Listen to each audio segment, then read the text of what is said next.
now. Let's do it. It is time to go live, y'all. You know what we do at the beginning of the show. As you're coming in here, make sure you hit the like button. Make sure you let me know what city you're tapping in from. I'm going to get my audio levels right. You know what it is, man. I definitely appreciate everybody for tapping in. I'm the host, Mikey T, the movie star. Everybody in here watching me on the gram, I need you guys to hit that link in my bio. Come join me on YouTube right now. We have a couple different updates, couple different stories to speak on. So everybody watching me on IG right now, hit that link in my bio, and I will see you all on YouTube in just a second. Come join us over on YouTube, guys. I'll see y'all there. Young Sleep, what's popping, homie? Everybody come join us on YouTube right now. Major salute to everybody for tapping in on YouTube. I got love for everybody tapping in tonight. We got to continue. We have to continue the story tonight. I've got a lot more to address. We got a couple other things to talk about as well. The game actually spoke out. The game actually spoke out on everything going on with Wack 100. You know what I'm saying? We got a little bit of info on Dark Low as far as how all the fans can write low. That's right, you guys. I got a little bit of info on Dark Low as far as everybody can get in contact with him. I'll be sharing that a little bit later as everybody starts to fill in the arena. What is going on? What is up? Louis Peasy in the building. Major salute to you, bro. Brian, my guy in the building. Bobby Digital. Everybody tapping in. Major salute. Go ahead and like this video. Go ahead and share this video. Definitely appreciate everybody for tapping in tonight. I'm going to get started with some Kush as usual. I'm smoking on some sour tonight. Put a little Hennessy back, you know what I mean? And we got quite a bit to cover, you guys. We've got quite a bit to cover. Probably going to have a couple special guests. You know what I mean? You know how we do here on the live streams. We got G Unit in the building. Major salute to G Unit, especially my guy Tony Yayo. All the best to Tony Yayo, aka 50 Cent's tax write-off. That was supposed to be his second album. Major salute. Too many issues early. My guys in here early. Everybody share this video early. You know what I'm saying? Major salute to my bro. Major salute to my bro Freeway early. You know what I'm saying? Buckshot TV is in the building. Major salute, Buckshot TV. I definitely appreciate you for tapping in. South Central, Los Angeles. South Central LA is in the building tonight. You know what it is when we get started. It's a roll call. Everybody let me know where you're calling in from. We get up to 500 viewers tonight. I said it on my YouTube. We're going to do some live callers. Now, when I'm talking about live callers, you guys, I'm talking about people calling in on video. If you're an artist, if you're a producer, if you're a writer, you guys can call in, talk about the topics, but also talk about what you're doing in the industry. But we'll talk about that a little bit later, man. We're just getting started tonight, man. And I appreciate everybody filling in the room, man. That's right, 90s Fresh. Free the men. That's right, free the guys. Major salute. We got Las Vegas in the building. Major salute to Las Vegas tapping in. I'm actually planning a Vegas trip. Hopefully that goes through, you guys. Hopefully I could do a few things while I'm out there as well in Vegas. We got West Adams, number 5 on the tap in. South Central LA is in the building. Okay, LA's heavy in here, man. I appreciate LA tapping in, man. Much love to everybody tapping in from LA. Or if you're tapping in from Texas, like my brother Marcus 42, the time right now is to let me know where you're from, guys. You know what I'm saying? I'm in Connecticut. You guys. I'm repping heavy for CT until I head out to California or Miami. You know what I mean? Until I take my talents to South Beach like LeBron James did at one point. Major salute. We got Michigan in the building tonight. I need everybody in here to share this video. Let them know Mikey T is going live, and we have some exclusive shit to talk about tonight, y'all. West Virginia is in the building. Major salute to West Virginia tapping in tonight. Hell yeah, man. Lee Murray, always, always. I'm lighting up, y'all. I'm smoking on a little sour diesel to get the night started. That's right. I burnt through all the cookies. I burnt through all the cookies, man. New York City, Rockaway. Major salute to New York City and Rockaway Boulevard in the building tonight.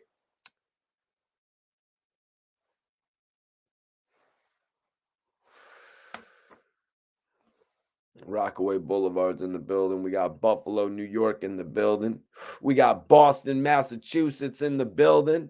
You know how we do tonight, man. We keep it lit up in here. Everybody taps in from different parts of the world. And that's something I truly appreciate, man. The growth, the growth that we're having is really amazing.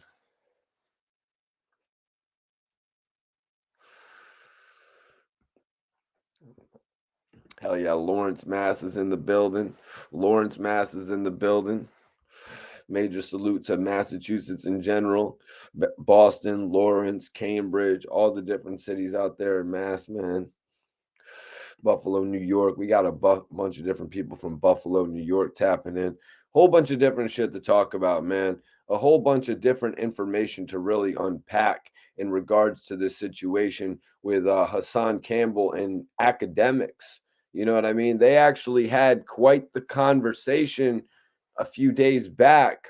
You know what I mean? A conversation that led to Hassan actually revealing that he has audio of everything that is being speculated on right now.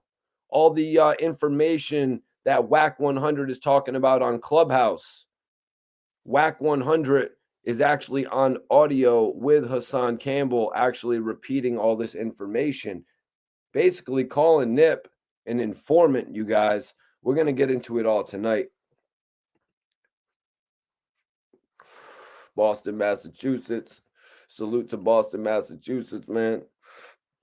Might already said that, but it's good, man. Let me see. So we got some information on the game here we're going to get into, but we're going to really just start with the Hassan conversation with Wack 100. Well, not just yet with Wack 100, because Wack 100 actually came into the call a few moments later. So Hassan spoke on Wack 100. You know, when Wack said what he said out his mouth, the gloves came off. I would have never leaked the audio out on him if he didn't disrespect me to my face. If he would have done that, if he would have swung on me in that room, everybody knows. I got audio with Wack 100 sitting up there saying, "I know you official." K Slay told me that you're official. So I've actually got to go back on something, because a few days ago we were talking about the fact that Akademiks had spoke to Wack 100 about how lit he was. You know what I mean? Akademiks had gone to Wack 100 and said, "Yo, this guy right here is the leader. This guy right here is the next big YouTuber," which I do believe Akademiks has denied. We'll get into that in just a little bit. But somebody else came to Wack 100 and let him know about Hassan Campbell. And who better than DJ K Slay, the gatekeeper? You know what I'm saying? The guy who sees the talent when it's really in development. Rest in peace, K Slay. Truly an innovator, truly one of a kind. You know what I mean? Look what he did, putting Papoose in front of all of our faces. You know what I'm saying? A whole lot more than that, though, you guys. A whole lot more than that, you know? So look at this situation right here.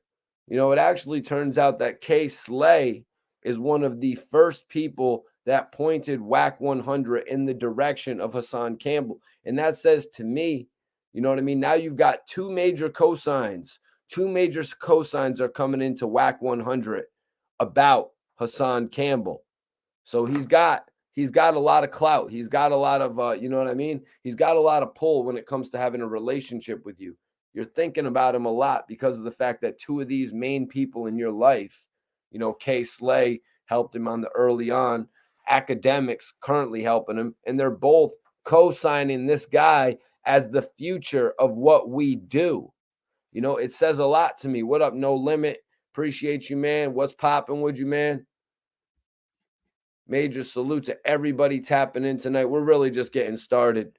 I'm going into this conversation with Hassan Campbell and Akademiks before Wack 100 showed up. But tonight we've got the full unfiltered conversation that I'm actually going to go over, you guys. What up, Lee? Appreciate you for tapping in tonight, man. Major salute to my guy, Lee Murray. Let me see here. So Hassan Campbell spoke on Wack 100, you guys. Hassan Campbell actually said that he would have never released that footage, man. So I got the audio with Wack sitting up there saying, I know you're official. K-Slay told me you're official. He talks bad about everybody behind their back. He don't want y'all to hear what he had to say about everybody else. Wack 100 is nobody's friend. Wack 100 is nobody's friend, you guys. That's what Hassan Campbell is actually saying here. Y'all hear what he had to say about everybody else. Look at the information that Hassan Campbell has leaked out, you guys. Look at the information that Wack 100 has admitted to because of this. Wack 100 is basically on every single clubhouse revealing different kinds of information about this tape that existed about Nip, which Akademiks will put in Hassan Campbell's face. And we're going to go over all of that shit tonight. You know what I mean? The fact that Hassan Campbell, this conversation with Akademiks was uncut, man. What up, L Cool J, man? Appreciate you for tapping in. Appreciate you for tapping in. DX, no, we don't do that on this channel, bro. Head over to another channel if you're actually wanting to hear, bloggers play the audio. You know what I mean? I actually discuss the audio on my channel. I actually go over everything with the people in the chat. We have a discussion. I'm supposed to have a special guest tonight. We're supposed to be actually joined by Bullets Gotti tonight. So everybody share this video. Share this video so we can get a nice reception from my guy.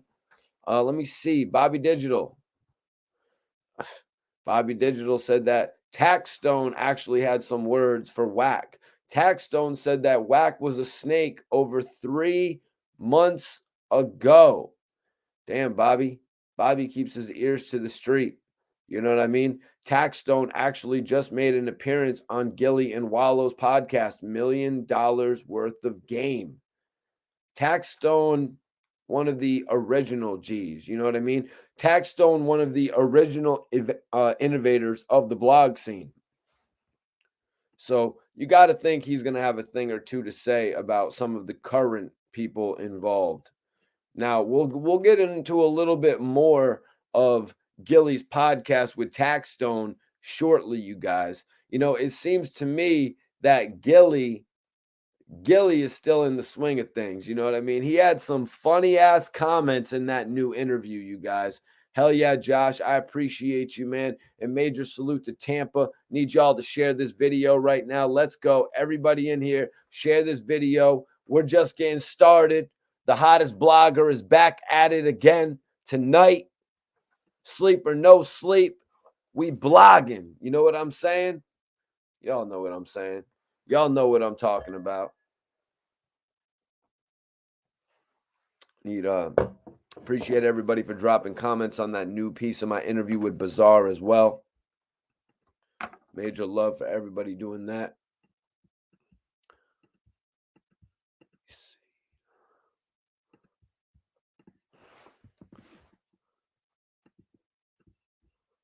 But yeah, man, let's get into some of this shit tonight, man.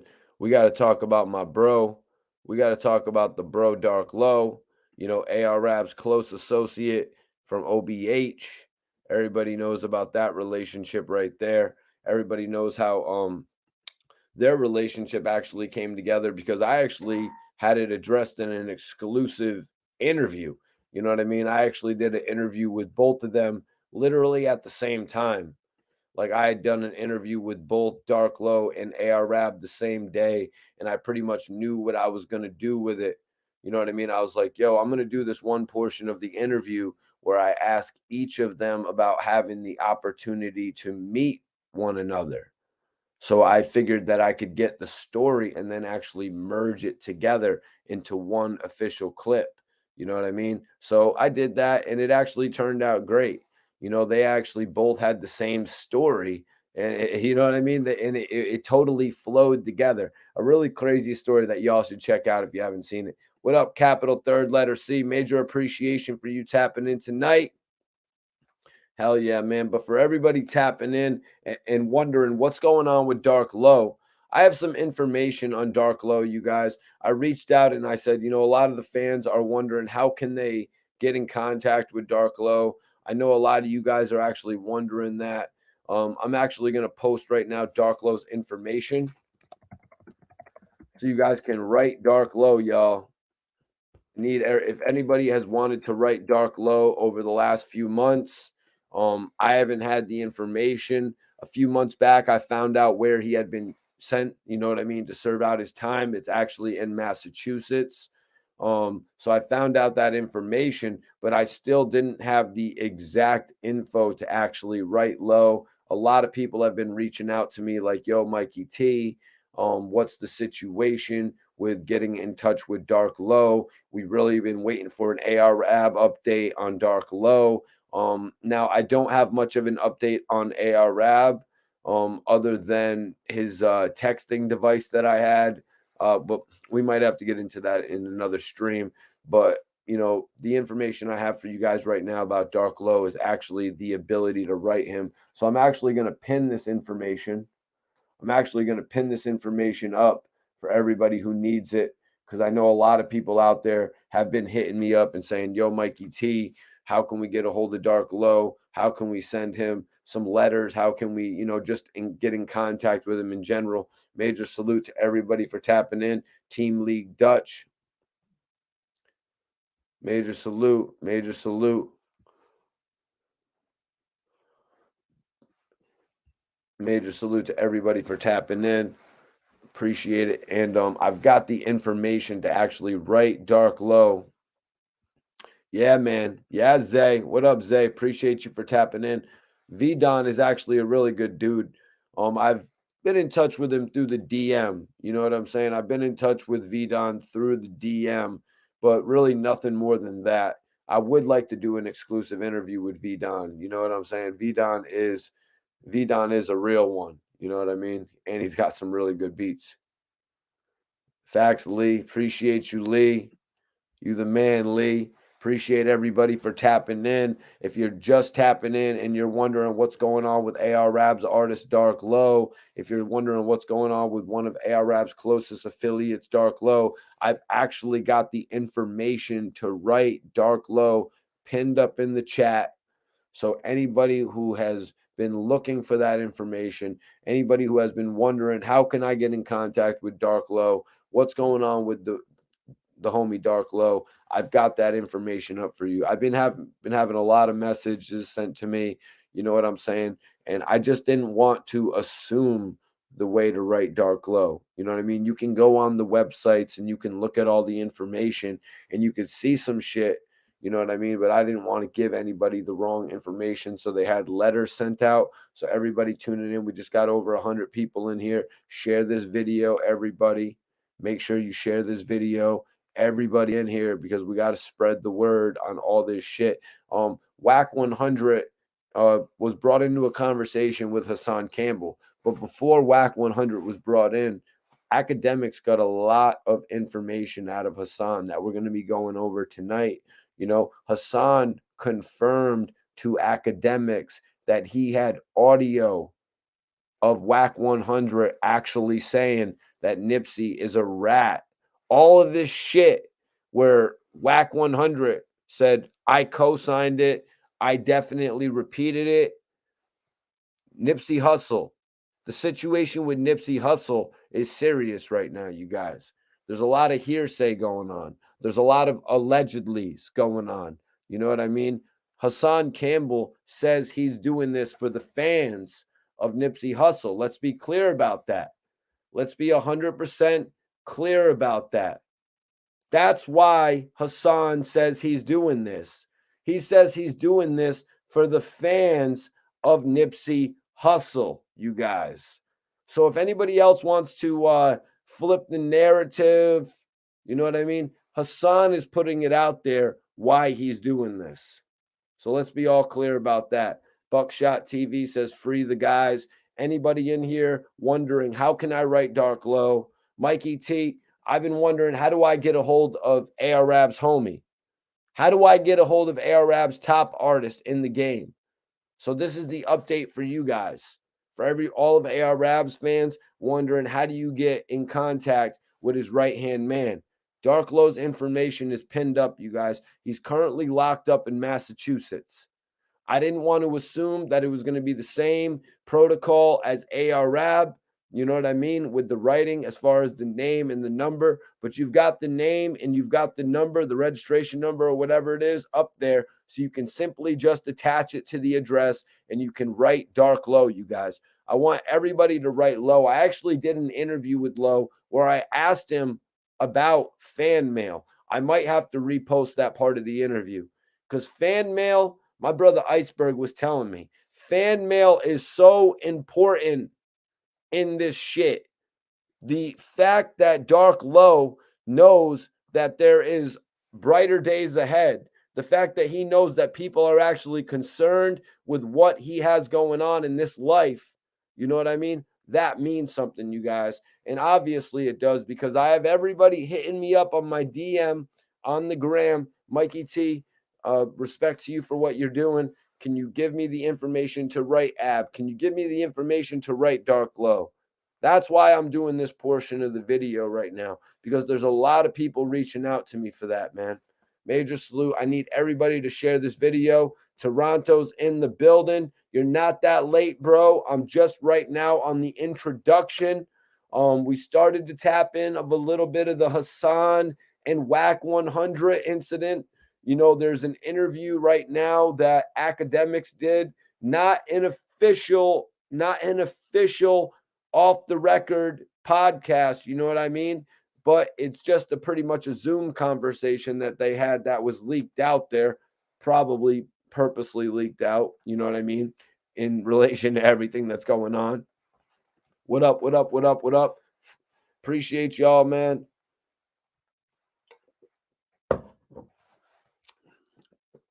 Cancel Wack. BX, what up, BX De Niro?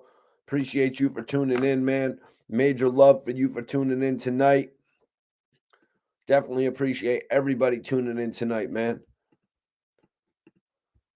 Let me see. Hold on 1 second. I told everybody we're probably going to have a special guest. Bullets Gotti. That's right. I want to ask him kind of about his relationship with Hassan. I want to figure out how they linked up. But you know what I'm saying? Bullets Gotti actually has been doing a whole lot. Star was just shouting him out crazy. Also, you guys, he had the game on his channel talking about 50 Cent. That was nuts. But yeah, we got to get into this shit, man. But I got it pinned up for everybody that's interested. Everybody that's interested can tap in and actually write Dark Low. You know what I'm saying? I know a lot of people are hitting me up about that. Hit that like button. Oh, yeah. Major salute. Florida Goon. What's popping with you, King? Appreciate everybody for tapping in, man. Share this video. I need everybody to share this video. Wack 100 went on Clubhouse, you guys, and he basically confirmed to a certain extent. He said, yeah, the people out there in Cali, you need to know Cali politics when you're dealing with this situation. You wouldn't know because you're from the East Coast. Well, you know what? That's funny that you want to say that Hassan wouldn't know because he's from the East Coast. That's funny because look at this. Now people are considering Hassan Campbell the leader of the East Coast. Now people are considering Hassan Campbell that new shit on the East Coast. And I'm co-signing it. I'm from the East Coast. The East Coast is strong right now, baby. The East Coast is running shit. Hey, people can deflect all they want. People can deflect all they want and say, oh, the South is running shit. ATL's running shit. They can deflect all they want. But that run is coming back to the East Coast, baby. We're taking that shit back. Hassan Campbell, he's leading the charge. We got a bunch of other people leading the charge. I'm leading the charge. You know what I'm saying? Doggy Diamonds is leading the charge. New Yorkers matter right now. The East Coast matters. Philly matters. Jersey, Surf, Gilly, we're Millie's, Massachusetts, New York, Massachusetts, Jersey, Connecticut. I'm out here putting on for Connecticut. We matter. The East Coast is back, baby. Yeah, we speaking it into reality, Fly Smitty. Jersey City's in the building. That's what I'm talking about.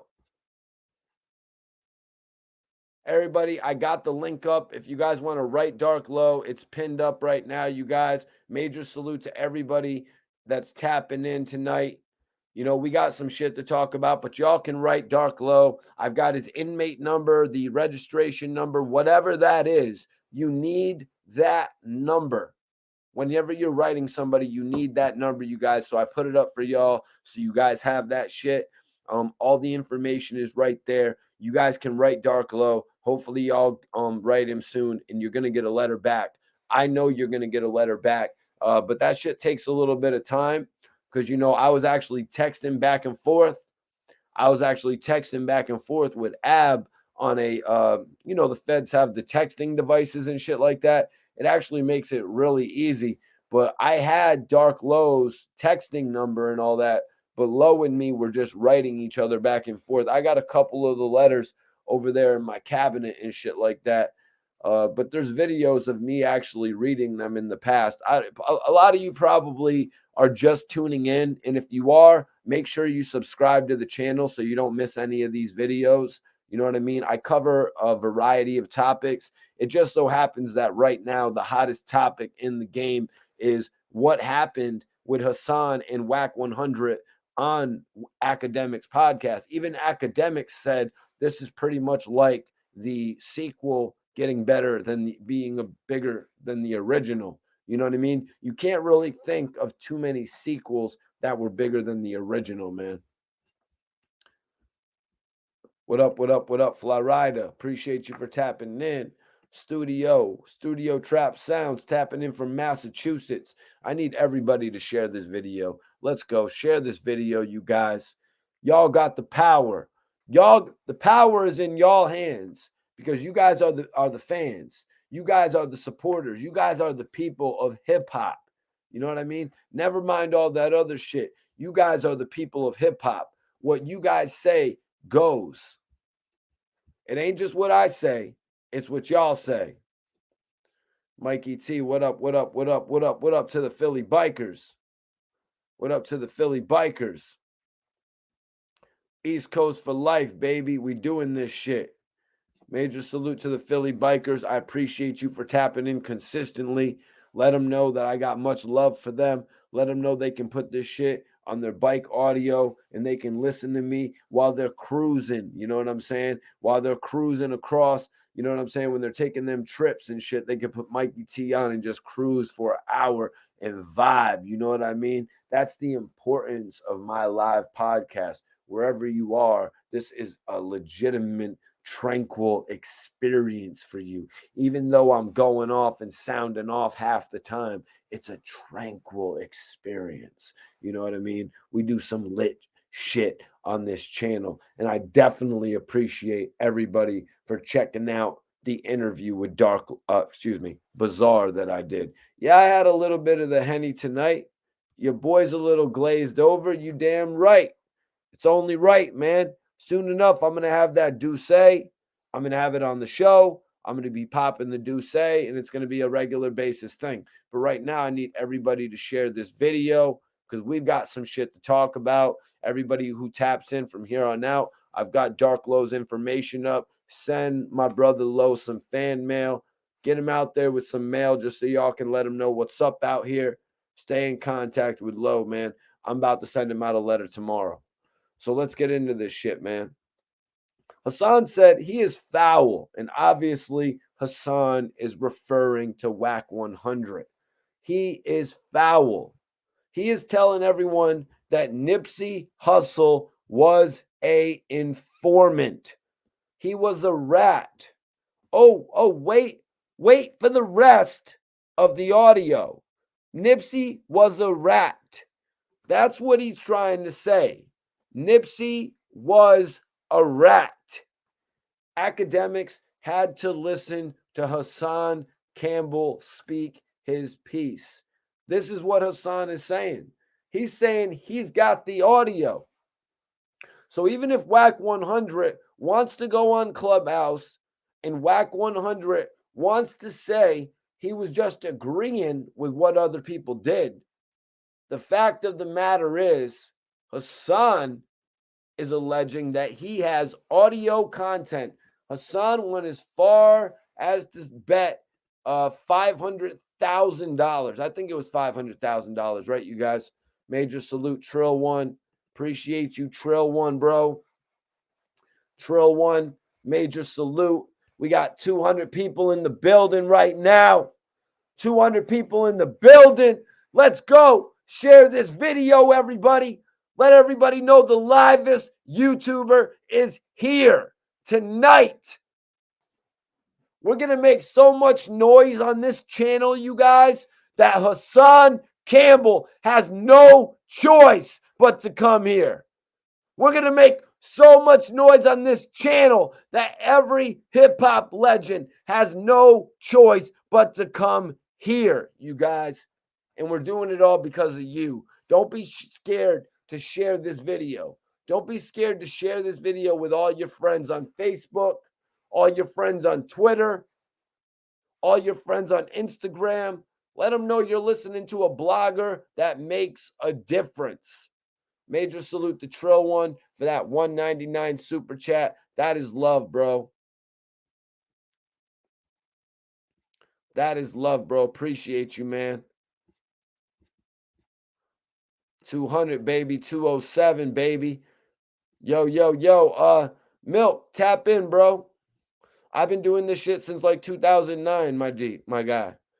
I actually been doing this shit since 2009. Looks like you got your shit, you know what I mean? Looks like you got your shit going though, man. Keep doing it, bro. I actually had you know what I'm saying? But I don't want to get into that. It's all good, man. Don't sweat none of that, man. Let people tap in and shit like that. So let's get back into this shit. So Hassan came back with a question for Hassan Campbell. Melk, let me know if you want to tap in. I'll drop a link though, man. But you got to keep it. I know you keep it with no music in the background, and you seem like a cool dude on your stream. So I'd like if you tapped in. But if you ain't feeling the channel, it is what it is, bro. So Akademiks actually had a question. He said, "Let me ask you a question.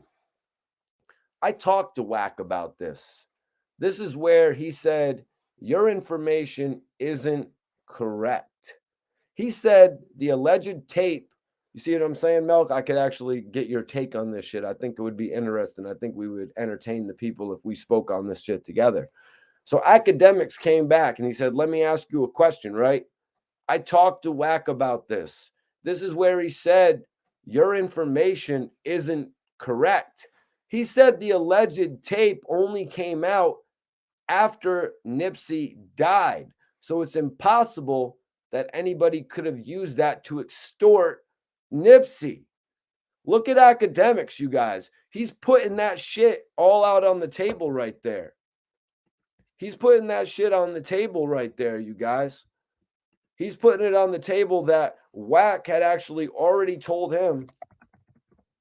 Wack had already told him when he got his hands on the footage, when he got knowledge of the footage, Nip had already passed. There was no actual opportunity over the years, you know what I mean? As everyone's kind of a legend. Oh, so since Nip was, got popping, they've had him under lock and key because of all this information. Everything that they've wanted out of Nip, they've actually had the opportunity to get.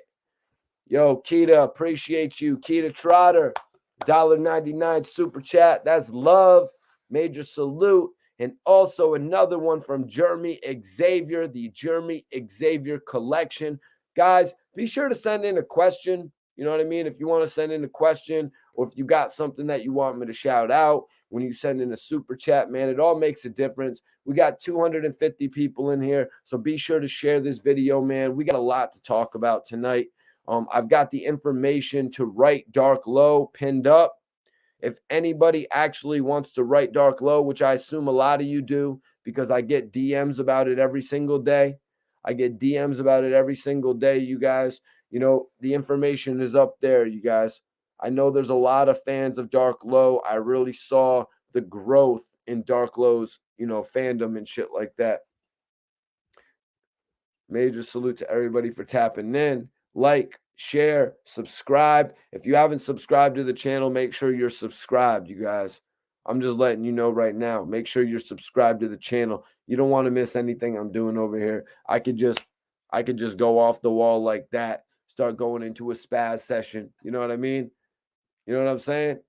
But yeah, let's get into it here. So Akademiks asked him a question. He said, this is where he said your information isn't correct. He said the alleged tape only came out after Nipsey died. The alleged tape only came out after Nipsey passed is what Akademiks is bringing to the table. So it's impossible that anybody could have used that to extort Nipsey, right? It's impossible that anybody could have used that to extort Nipsey. Hassan said, play his words, word for word, what he said. This is why everybody is disgusted and nobody is dealing with him. He is a manipulator. What he said was, Nipsey was, and then there's the tapes. He said so much foul shit. To leak it out, you can't justify it in that audio. It's over for Wack. It's over for Wack as far as podcasts go. Guys, I'm putting it in the chat right now. I'm putting a poll up right now, you guys.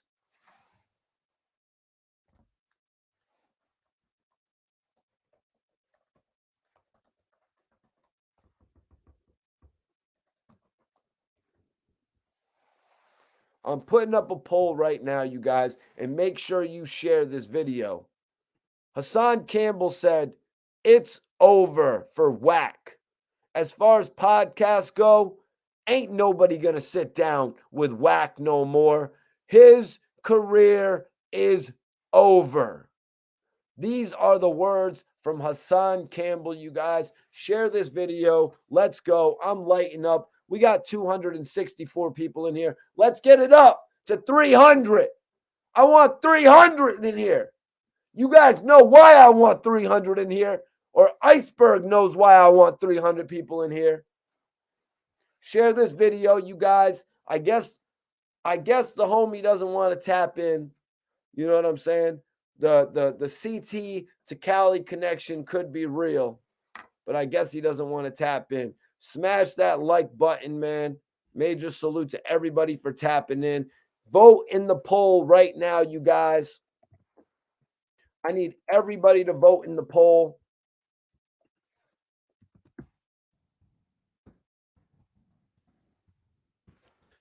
Vote in the poll right now. Is it over? Is it over for Wack 100? Because that's what Hassan Campbell says. Hassan says you can't justify it in that audio. Wack 100 cannot go on Clubhouse. He cannot do an interview with Akademiks. It's going to take the rest of his known career to justify the shit that he's on audio saying about these guys. It's over from what Hassan Campbell's saying, you guys. But I want y'all to vote in the chat because what everybody thinks in here actually matters. What everybody in here thinks, what the people thinks is what matters, you guys. That's what matters the most. What the people have to say. And right now, is it over for Wack 100? We got 46 votes, so I need at least 200 more votes in there. Is it over for Wack 100? Yes or no? Very simple question. Very simple question that I'm posing to all y'all. Major salute, Keita Trotter. You have the story wrong. I'm Big U's niece. I'm trying to think where you're saying I have the story wrong, Keita, because in all honesty, I'm really just getting started with the conversation and I'm really just reacting to what they're saying. So please, you know what I'm saying? Please elaborate on that because I'm not really sure, you know what I mean?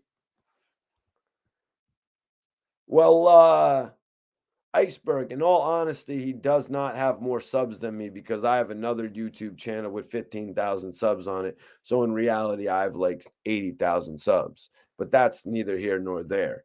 I actually, in reality, after I did all my interviews with the likes of Rick Ross and Lil Wayne and Scott Storch and Pusha T and all these guys, I actually made a new YouTube channel. That's why I'm not tripping on all that sub shit. You know what I'm saying? That's why I'm saying dude could actually tap in. I probably screwed up and don't have the link up there no more. If Milk tapped in, he probably would see that we could do some work.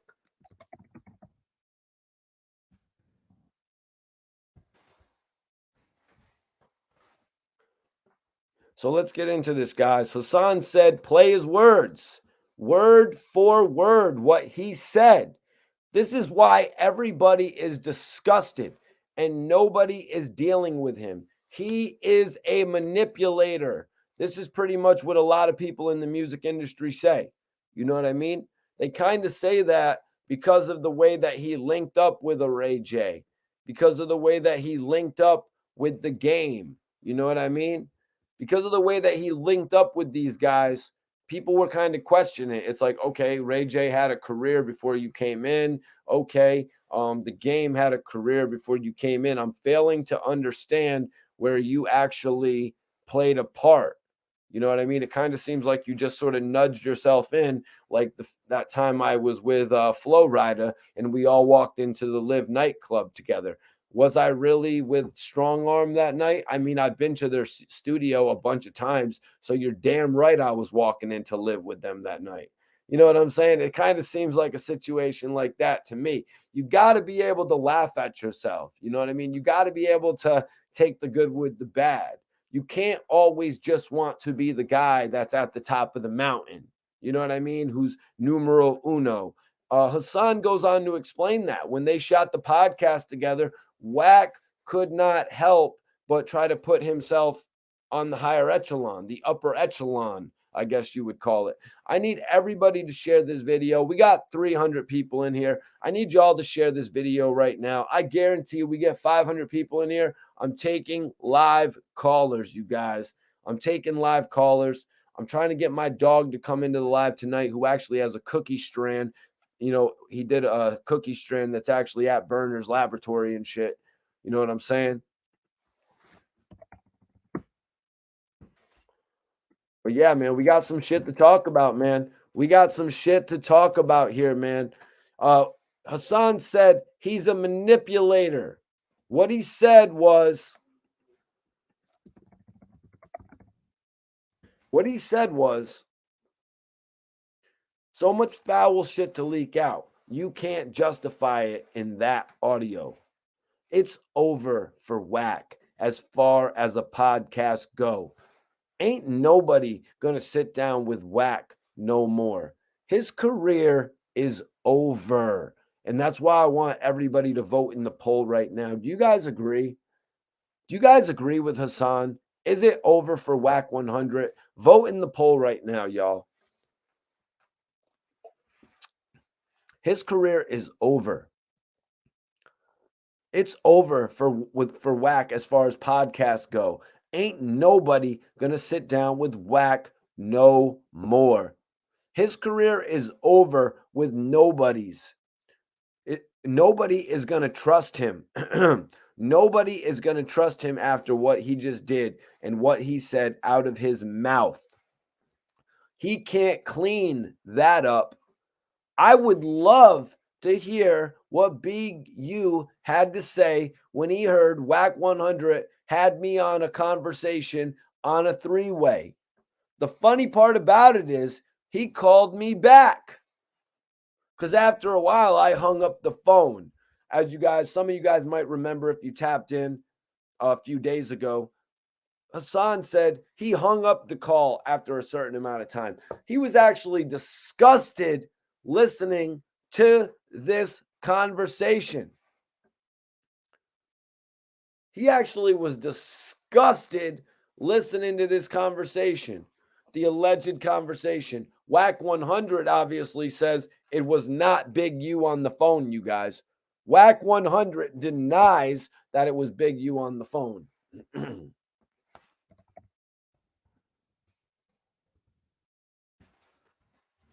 He absolutely denies. I need everybody to share this video. Let's go. Let's get 400 people in here tonight, you guys. Let's go. Let's go. Oh, no.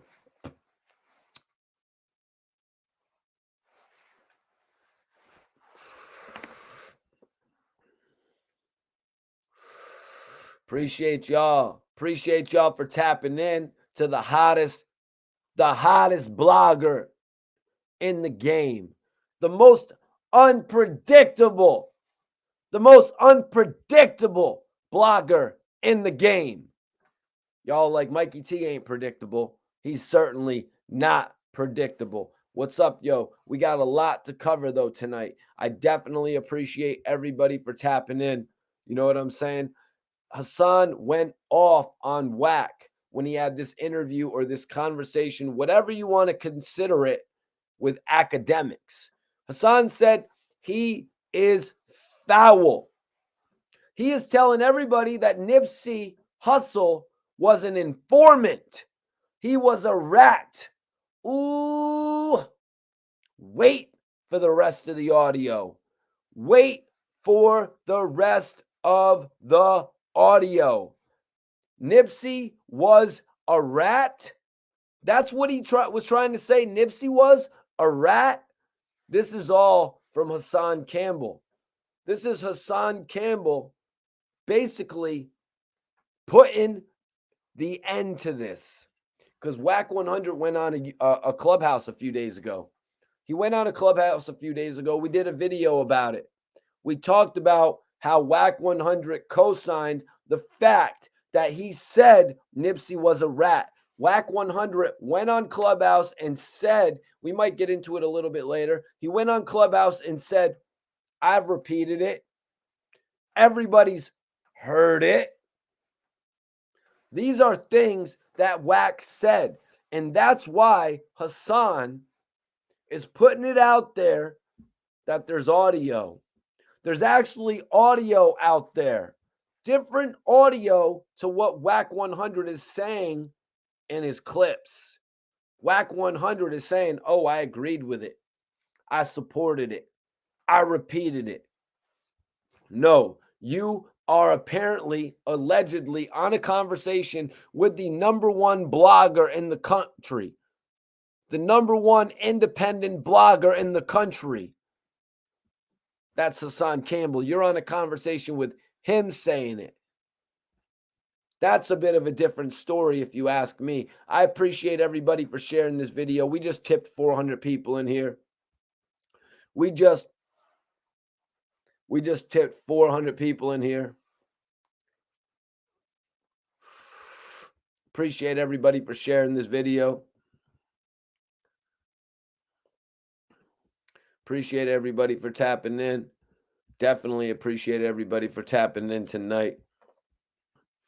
But yeah, so like Hassan was saying here, and this is the question that I have in the poll for everybody tapping in. Hassan said it's over for Wack 100 as far as podcasts go. Ain't nobody going to sit down with Wack no more. His career is over. Nobody is going to trust him after what he just did and what he said out of his mouth. Do you guys agree? I'm giving everybody in here an opportunity to vote. Do you guys agree with Hassan Campbell or do you disagree with Hassan Campbell? Do you guys agree that Wack 100's career is over? Yes or no? Is Hassan wrong? Does Wack 100 still have an opportunity to showcase himself on his own podcast, or has that ship sailed? I want to know what everybody in the building thinks tonight, man. And listen to me, you guys, for everybody just tapping in, I actually have Dark Low's information written up. If you guys want to write Dark Low, I have Dark Low's information to write him, you guys. If you guys want to write Dark Low, his information is pinned up, you guys. Before I gave everybody that information, I just wanted to make sure it was correct.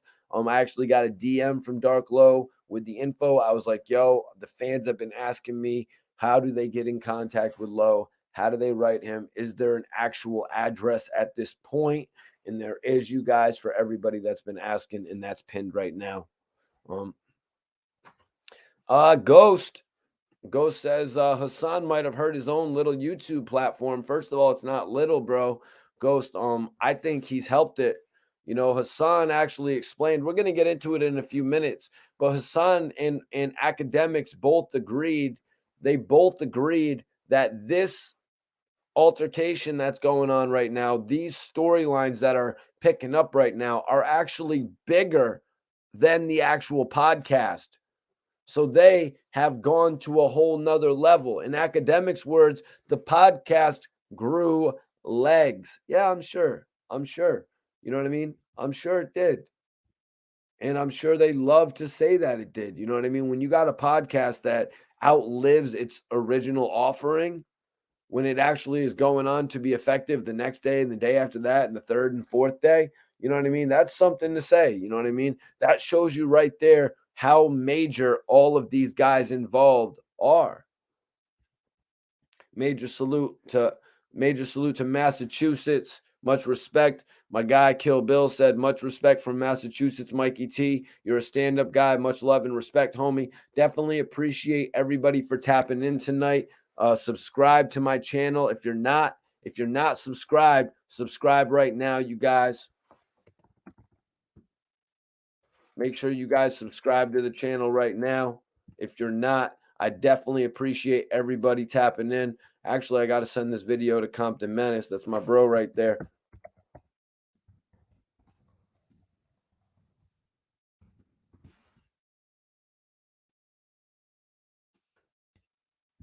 You see what's going on. Yes, sir, Young Dev. New content out always. New interview with Bizarre. Still going crazy. Keith Rogers. I don't know about that, man. They've actually been saying Mikey T's done since the beginning of my career. Just to be 100% honest with you, man. They've been saying that shit since the beginning of my career, and I always came back out on top. You know what I mean? They've really been saying that for a minute. Buckshot, Mr. Key. What up? What up, Mr. Key? Yo, we're about to be joined by my guy right here. I wanted to talk to you. I wanted this guy to tap in and talk to everybody. AG, let me know when you're good and there's no audio behind you and you're cool for an interview segment. Because we got one of my dudes right now who actually has, cultivated his own strain of marijuana.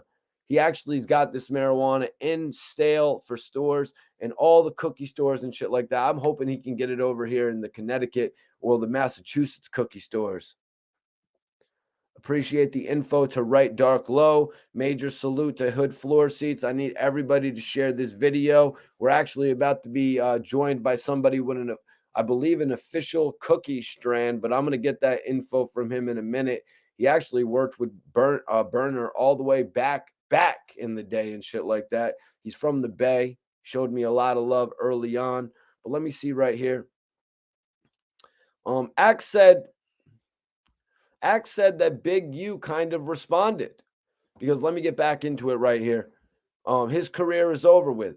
Nobody is going to trust him after what he just did and what he said out of his mouth. He can't clean that up. I would love to hear what Big U had to say when he hears Wack 100 had a conversation on three-way.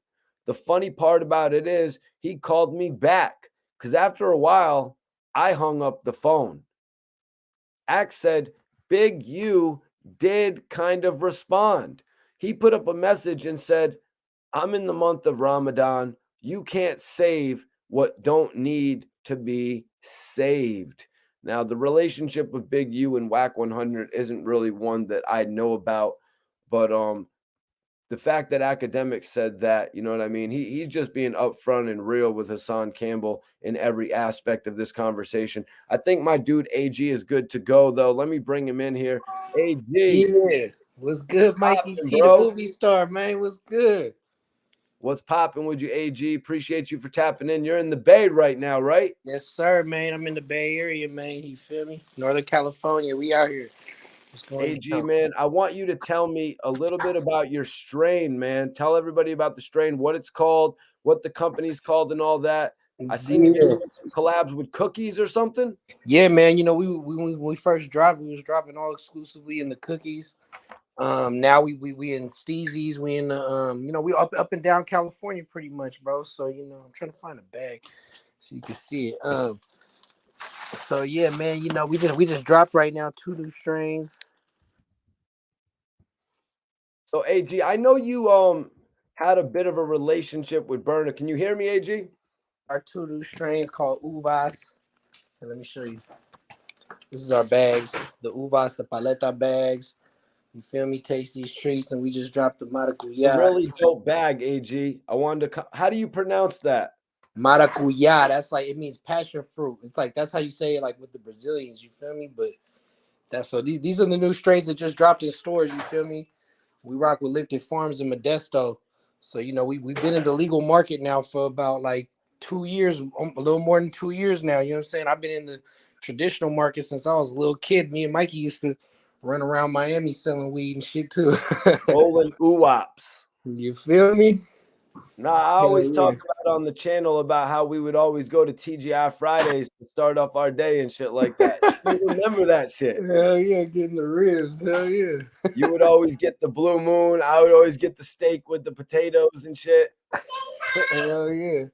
Oh Man, man, you it's know, great. we out It's here. great to see you doing your thing. I need everybody to go follow AG Cubano. Oh, You that's your feel me? son, Yeah, bro? man. Everybody follow me, AG Cubano, man. You know, we got the farm on deck out here. We got, man, let me show you some of these packs, bro. This shit is stupid, bro. Let me show you what this actual weed's looking like. You know, AG Mike. don't You play know, you around, know, you Mike. guys. You know, back then, me and Mikey was only selling to rappers and shit like that. We was out there in Miami dealing with rappers only, Oh cause yeah, we that's we been true. fucking with that rapper weed. Let me show you some how this shit looks. Let me see. Where's the camera? Like, bro, this is some stupid. This is a gelato and animal mints cross. It's a 41. This shit is stupid. You can see the Oh pack. word. They got that animal mints all over right now. Yeah, this is a gelato 41 with an animal mints.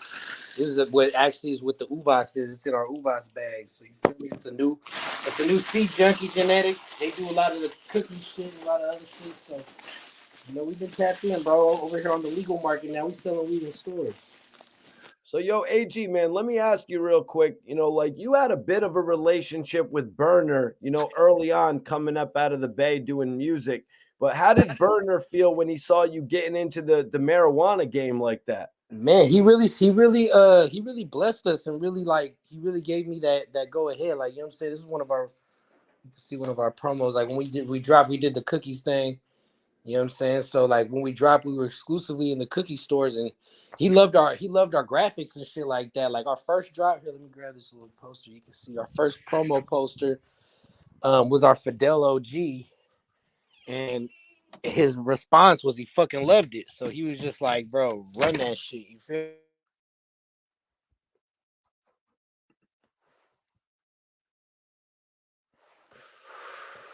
I'm actually smoking on some sour right now. So you feel me? This was our promo that we did for the Fidel, and Okay. he fucking loved that shit. So this was our first strain we dropped. We kind of kicked it off with that shit. But you know, he definitely gave us our blessing and gave me some game, and you know what I'm saying? Just they helped us push us through from the black market into the white market because you know we started in the black market. Like I've been telling people, it's like this weed game is the only business on earth where you could start in the black market, and if you do good enough, you go to the legal side. Like there ain't no other business like that where you could just start illegal, and if you do good, you go legal. It's like, you know what I'm saying? So it's a different type of game. And, Burner's been one of the dudes that's been really stepping and creating this culture. And, you know what I mean? He's been doing it for a long time. And, man, he's always been very knowledgeable on the weed and a beast about this business shit, bro. So, salute Burn and all that, man. Have you had a chance to link with Dr. Green Thumb? Be real. Yeah, I actually have. We've dropped in the Dr. Green Thumb stores too. So we've been in the Green Thumb stores. We've been in the lemonade stores.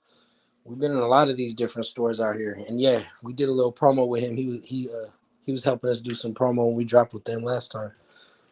He's actually like me. He's Cuban and Mexican like me. That's what's up. Did you get to see where he films like the hot box and all that, or the smoke box? His No, show and I all actually didn't. I missed that day, but I know I seen Toast was over there with them. that? Okay. But Go Toes. I wasn't there. Yeah, Gold Toes is over there. Salute Gold Toes. Gold Toes is also instrumental in all this shit. He's Burner's manager, and he was the one that helped get me into the farm at Lifted Farms. You know what I'm saying? So it's just like all these music connections we've had all these years are finally paying off in other ways. You feel me? It's just the network. The network turns into that culture. You feel me? It's more than music. You feel me? We pushing that culture. It's weed, it's clothing, it's music, it's fucking all types of shit. You feel me? It's everything. It all comes together. AG, man, let me get your thoughts on Rick Ross's new strands. He's got the Collins Ave, the lemon pepper, pink rose, and the new all-time high. Have you got a chance to try much of Man, Ross's? I actually haven't got my hands on any of those, man. But Really? Rose too, man. I haven't seen Rose in a long time, bro. But that's the big homie, bro. But I actually haven't got my hands on any of the actual weed. But I'm sure it's fire if you picked it out. I know he's a big smoker. You remember we was selling him we was selling him OG in Miami. Yeah, I remember. I always remember that, after everything had fallen apart with Maybach Latino, Rick Ross said to AG, he's like, yo, keep on pushing MMG and shit like that, but that's probably a story for another day, AG, man. But Yeah, for sure. I always bring that shit up, man, just because of how far you really came in this music game, bro. Yeah, man. This music game is like, man, I've been doing it for hella years, and it got to the point where I'm like, man, am I really gonna keep doing this music shit full time, or I gotta pivot and do something else? Because this music shit, it's like it go up and down. If you pop it for a little minute, it's hard to keep it like that and to be really, what I'm saying, steady with the music shit. You feel me? That's why I was like, man, I gotta figure out how to get into something else, but through my music connections. And that's when I came back to Cali, and I really seen people using the promo with weed. That's what really woke my game up. I'm like, damn, you could fucking create a fucking album cover for a weed bag now. You feel me? Take that out your mouth, boy. What did you say about the strand percentages, AG? Did you say something about 40%? Oh no, these ones are 30s. These ones tested at 30, and they're fucking heavy as hell, bro. I'm not gonna. All right. This is that weed that'll make you take a fucking nap, bro. I just wanted you to clear that up because somebody thought you had said 40%. No, these ones are 30, and these are all tested like straight packs out into the store. You feel me? Hell yeah, man. Yo, man, Checkmate Clothing, AG Cubano. AG, we'll have you on again in the future, man. I appreciate you for tapping in tonight, man. Anything Mike, else drops you want to do before I you love get you, boy. I love you, Pop. Come fuck with me out here in Cali, man. You know what I'm saying?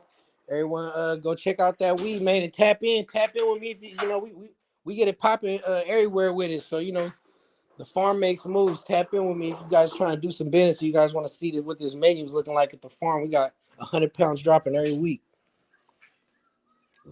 Appreciate you, AG. I'll tap in with you in a minute, bro. All right, brother. My man. That's right. I got AG's Instagram right here. I know we had some people tapping in from Cali. So if anybody wants to get in contact with AG, he's moving, y'all. He actually had some records spinning on Hot 97 as well. Dude does his shit. You know what I mean? Hood floor, seats, TV says 30% is enough. I had Sweet Tooth 31%. It's too crazy. Yeah, bro. I just wanted to clear that up because I did hear AG said 40% about something. And then one of my guys in the chat said something about 40%. So I wanted to clear that up because, shit, I was reading some percentages. My man had sent me some things about some percentages in Cali. And I saw a joint, cereal milk for 32%. So if my guy AG had the 40%, I'd have to be going to the Bay for an extended vacation. You guys would probably see me start shooting blogs in the Bay for like the next 6 months. But yeah, man, Yeah, major salute, Alicia. Appreciate you, and I hope you subscribe to the channel as well. We're gonna get back into the news. I've been wanting to have AG on the channel for the past few days. That's pretty much one of my day ones right there, man. Because when I moved to Miami, like I was a few years fresh in the game, you know what I mean? And I moved to Miami in 2011, and I probably met AG in about, it was either 2012 or 2013, but it must have been 2012. So to salute to him right there, man. Yeah, man. My guy, Scheme Team says the shit on the streets is GMO in Philly. You're right about that, Scheme. Everyone's got the same GMO weed. That shit smelled like skunk. The weed I used to smoke was fruity. Dudes be smoking government weed. Well, yo, to be honest with you, man, the dispensary weed is the best weed. The weed that you get in the dispensary is the best. You know what I'm saying? Woo! My man got that shit. Okay. My man got that shit. But let's get back into the news, you guys. Hassan went on, man. He said anybody that says they love Nipsey, that rocks with Big U or Wack, is not a true Nipsey fan. Now, these are Hassan's words, you guys. You know what I mean? He's going a little bit crazy here. You know what I mean? Akademiks said, let me ask you a question. Do you think there was any part of the recorded conversations, because I listened to some of the parts already and it feels like Wack is buttering you up. He's telling you certain shit. And this is why I'm saying, you guys, this is why I'm saying that Wack and Hassan's conversation seemed a little bit too cordial to just being recorded. You know what I mean? It seemed like it was a little bit, planned out to me. It seemed like it was something like, yo, I'm going to tell you all of this information to make you think that I know everything in the game, that it's going to make you think I can create 50 different topics. That's pretty much the name of the game when it comes to podcast. It's having topics for days, right? Having conversation. You know what I'm saying? So Akademiks said, let me ask you a question. Do you think there was any part of the recorded conversations? Because I listened to some of the parts already and it feels like Wack was buttering you up. He's telling you certain shit to make you feel like you're the guy. Like you're the guy. So he's like, this is what's really going on. So you can bite into that and you can trust him more. Akademiks was spot on with this, you guys. He was spot on. It's completely obvious. You know what I mean? But sometimes the business end of this shit can turn your friends against you, as some people say. Sometimes some shit you do or say can end up biting you in the ass. All of that bravado ended up biting Wack in his ass, you guys. He ended up destroying himself by giving all of this information out to somebody that he barely knew.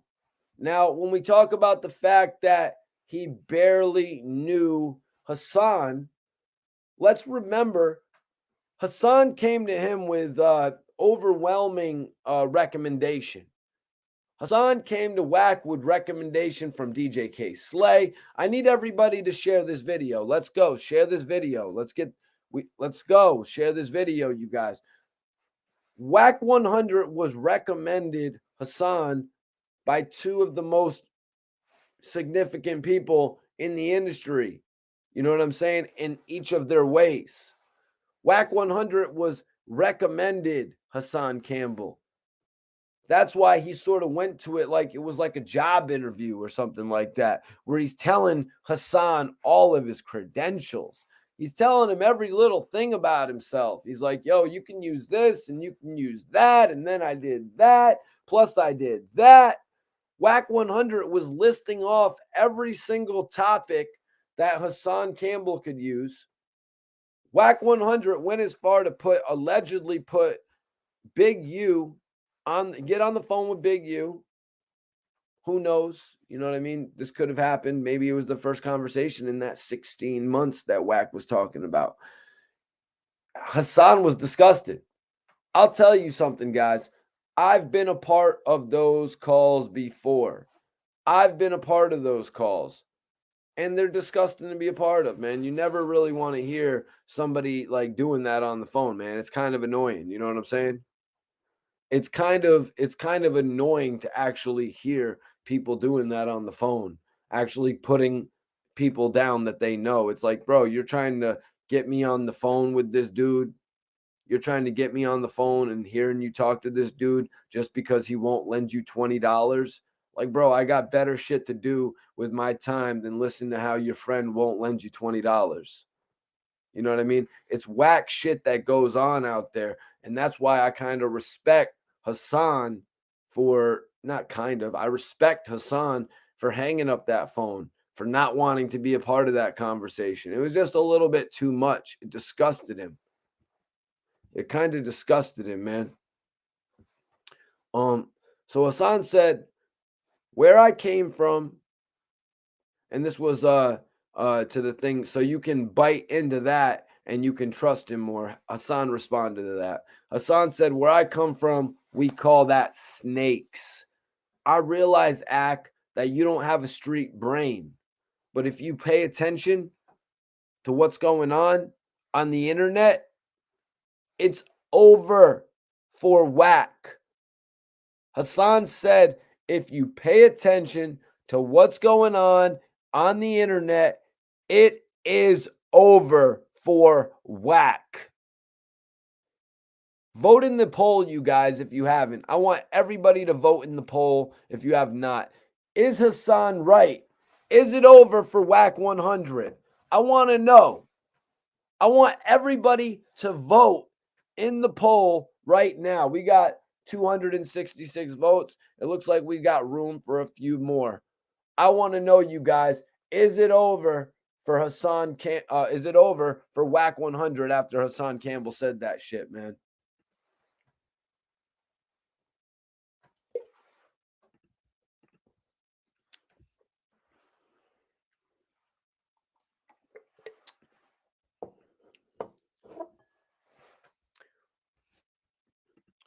Jermaine says, nah, Wack's done. He ain't planned it. Yup, he didn't plan for this to happen, you guys. Wack 100 did not plan for this to happen. Wack 100 planned, you see, Wack 100 planned on the podcast happening, and then he goes on the Clubhouse and he says his piece. But he didn't plan on Hassan Campbell coming back like Wolverine, as he said. He didn't plan on Hassan Campbell being able to come back and do everything that he did. You know what I'm saying? Not everybody would have been able to come back at Wack 100 like that. Look what 6ix9ine had to do. 6ix9ine had to actually be his manager. You know what I mean? 6ix9ine had to take him on as management, man. 6ix9ine took the dude on as management, y'all. Like, let's be 100% real on this situation. Everybody that's come into contact with Wack 100 has ended up taking Wack 100 on as management after their altercation. And you know what, man? I've read off these I've listened to these interviews. I've listened to the interviews, you guys, and to my knowledge, from what I see, Wack 100 was trying to do the same thing with Hassan Campbell. I don't know if you guys agree with me, but to me, it really looked like Wack 100 was trying to do the same thing with Hassan Campbell. It looked to me like he was actually trying to get, you know, it looked to me like he was actually trying to get involved with Hassan to actually manage him to a certain extent. And it's like, bro, it's like Wack. You don't need to do that. Akademiks is already about to set you up with a play. You're already about to get Hassan as your co-host for your podcast. You've already won. You know what I mean? You don't need to manage the dude's career as well. But Wack just probably wants money coming in from every different section. You know what I mean? He probably just wants money coming in from every different section, to be honest with you. What up? What up? What up?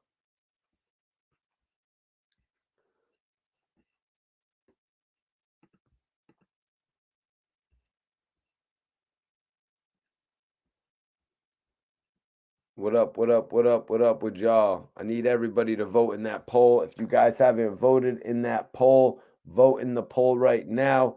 Is it over? Is it over for Wack 100, man? Is it over for Wack 100? Like Hassan Campbell said, you guys. I want to know what everybody in here thinks, man. So listen, Hassan Campbell said, if you pay attention to what's going on, he said this to Akademiks. On the internet, it's over for Wack. That's why everybody is calling me the heavyweight champ right now. You guys hear that? You guys hear that shit coming from Hassan? They're calling him the heavyweight champion right now. Everybody is really acknowledging the fact that Wack 100 got shut down by Hassan Campbell. You know what I'm saying? Everybody is acknowledging the fact that he got shut down by Hassan Campbell. It's pretty much, in a lot of people's eyes, over for him right now. You know, he can keep on and go do his videos and shit like that. But is the podcast going to work out? Is the podcast going to work out, you guys? That's yet to be determined because we haven't seen another episode. You know what I mean? We haven't actually seen another episode drop of the podcast yet. And I've already said it. He should have basically had that dropped. He should have really already had that material ready to go based on everything that's going on right now. If you look at what's going on right now, these should all be major topics. These should all actually be major topics for Wack 100 to address. But it turns out that the guy who actually knows what he's doing when it comes to podcasting, you know what I'm saying? The guy who actually knows what he's doing is taking advantage of all these situations. That's how Hassan Campbell knew when he got back from doing the podcast that he had to one up that whole thing. He one upped it, or not necessarily one up it, but you got to at least make sure that you have some content ready to go. You know what I'm saying? You at least got to make sure that you have content ready to go. You know what I mean? E. Bell says it's over for Wack 100. I need everybody to vote in the poll right now. Do you guys agree? Do you guys agree, y'all? Do you guys agree? Coco Goddess says Wack is done for. I want to know, put it in the chat right now. Do you guys agree? You know what I'm saying? Is it over for Wack 100? Right now, 65% of the people say yes, 35% of the people say no. I mean, shit, I could see it from 35% of the people's perspective. A lot of people out there are thinking, yo, Mikey T, Wack has a lot to fall back on. Wack has relationships and Wack has artists to fall back on. That's a fact. You know, Akademiks in this exclusive actually said that him and Wack 100 have never exchanged money. Him and Wack 100 have exchanged a respect for one another that has resulted on artists that Wack 100 knows getting on his podcast, apparently. You know what I mean? You know what I'm saying, you guys? Just a simple fact right there. Let's see. So the game. I want to talk about the game, you guys. The game actually spoke out, or maybe we'll save that for tomorrow. Maybe we'll save the game topic for tomorrow because the game said some shit about Wack 100. If we get 50 thumbs up in the chat, we got 294 people in here. If y'all put 50 thumbs up in the chat, we'll start talking about the game real quick as a little buffer. 50 thumbs up in the chat, and we'll talk about the game, pretty much checking Wack 100. You know what I'm saying? Telling Wack 100 enough is enough. 50 thumbs up in the chat if you guys want me to talk about that. Otherwise, we'll just keep it moving.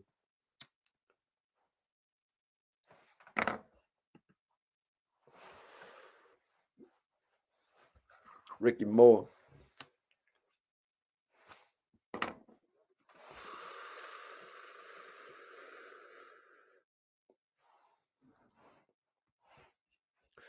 Good.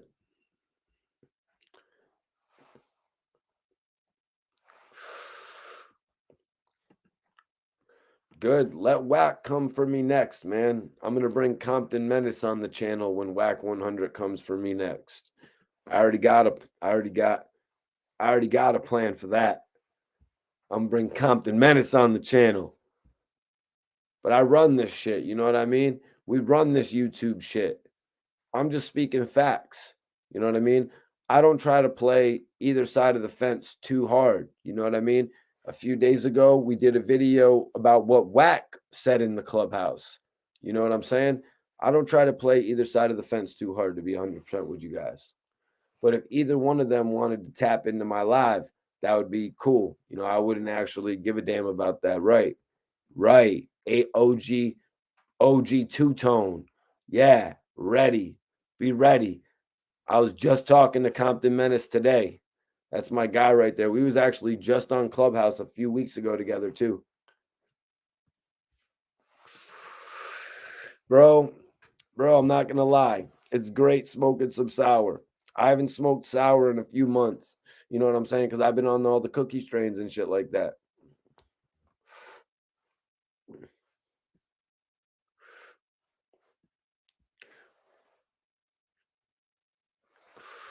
Jermaine says, wow, I can't believe people still smoke sour. Well, they had some in the dispensary, man. It was a good percentage, too. Obviously, not as dope as the percentages AG was telling me about, but that's Cali, and I'm in Connecticut.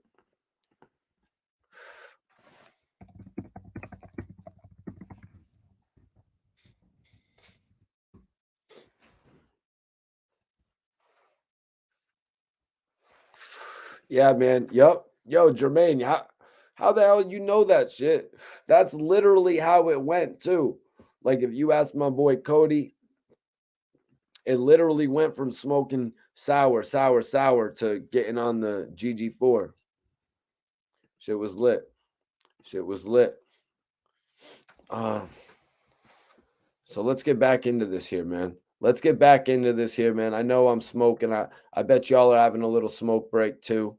That's what I appreciate about this live, man.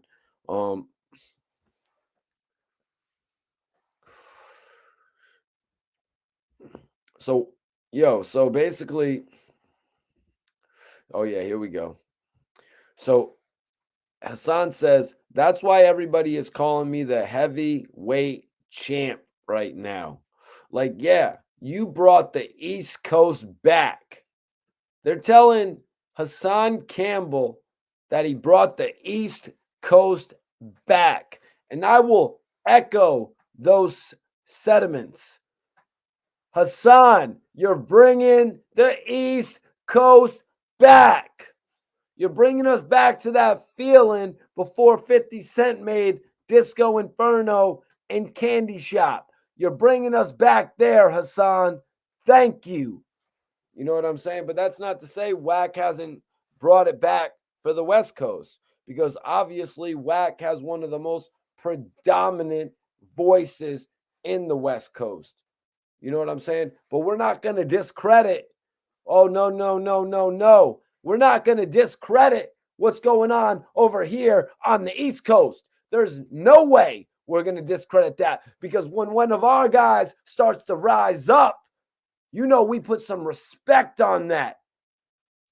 That's why Birdman came up to the Breakfast Club on the East Coast and told them to put some respect on that, because Birdman knew that the East Coast understands respect on that. So I'm going to say it. We're going to put some respect on Hassan Campbell being that guy from the East Coast, bringing it back for all of us on the East Coast. I'm feeling vibes like when French and Nikki brought it back for the East Coast, except we both know that there was a different type of thing.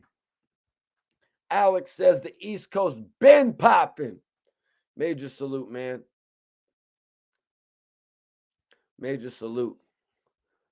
Dewart says, Mikey T, you had us on top for years. Hell yeah. You more, nah, man. Major respect to Hassan. He's got the crown right now. You know what I'm saying? For the East Coast. For the East Coast, for sure. You know what I mean? Obviously, Gilly and Wallow. Philly. We got Philly in position. We got New York in position. And you know I'm Connecticut. I'm holding it down over here, man, period. I'm holding it down over here in Connecticut, period. It's me, bro. And says, now the West Coast is going to take it back. Coco Goddess says, Mikey T, you take the crown. I'm coming for the crown.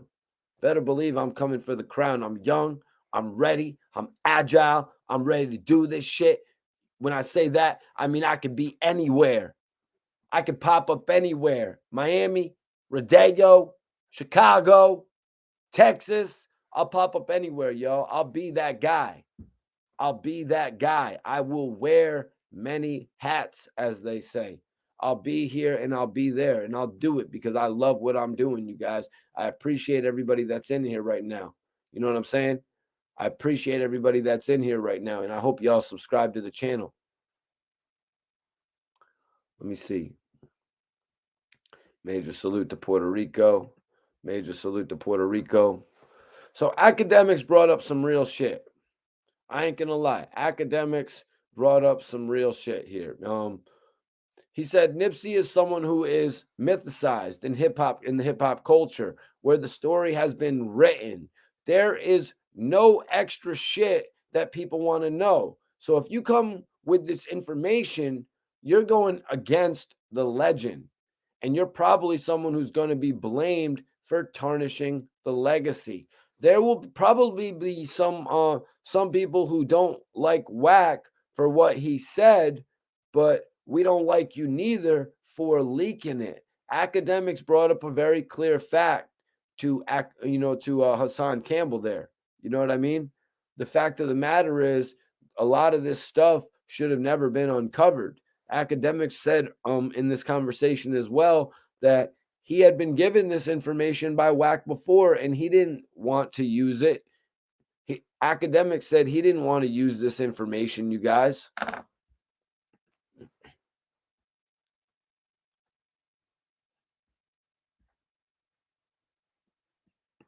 Yeah, he didn't want to use the information just because Wack 100 had told him. He didn't want to use it to increase his celebrity. You know, Hassan replied, man, the real ones in the street are hitting me up and they don't feel that way. And they don't feel that way. That's master manipulation. The problem is I've got so much shine on me right now that certain people are getting jealous. I recorded a conversation for Nipsey fans. This is what I was talking about a little bit earlier, you guys.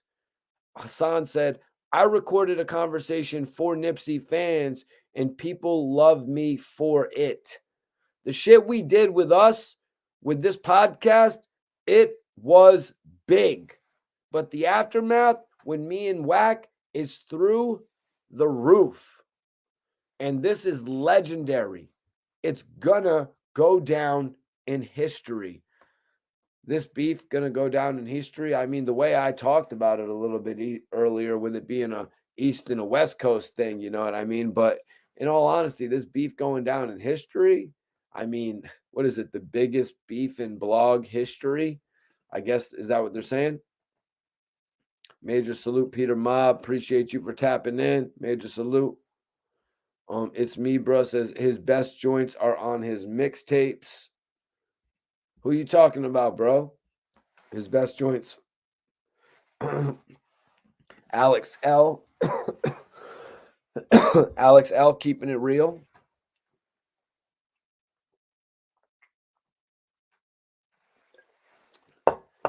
Some stuff is better left unknown. And, you know, Akademiks pointing that out there, man. He's pointing it out. But Ak is at another point in his career, you know what I mean? Where Ak is already through the roof crazy. Share this video, you guys. Major salute for everybody tapping in. Major salute. Appreciate you for tapping in. Can We Keep It Real podcast? Share this video, man. Appreciate my bro AG Cubano tapping in. That's just love. He got a strain right now popping with cookies and shit, man. I got to do a strain review on that, but I probably got to go to the Bay to do that. You know what I mean? I'm about to go to Vegas though. I'm about to go to Vegas, as I said a little bit earlier. I'll be doing a bunch of streaming from Vegas. You know what I'm saying? That'd be dope if I could do a smoke-a-thon with Crunchy Black or something. I'll buy like a ounce of weed and we could just smoke it out.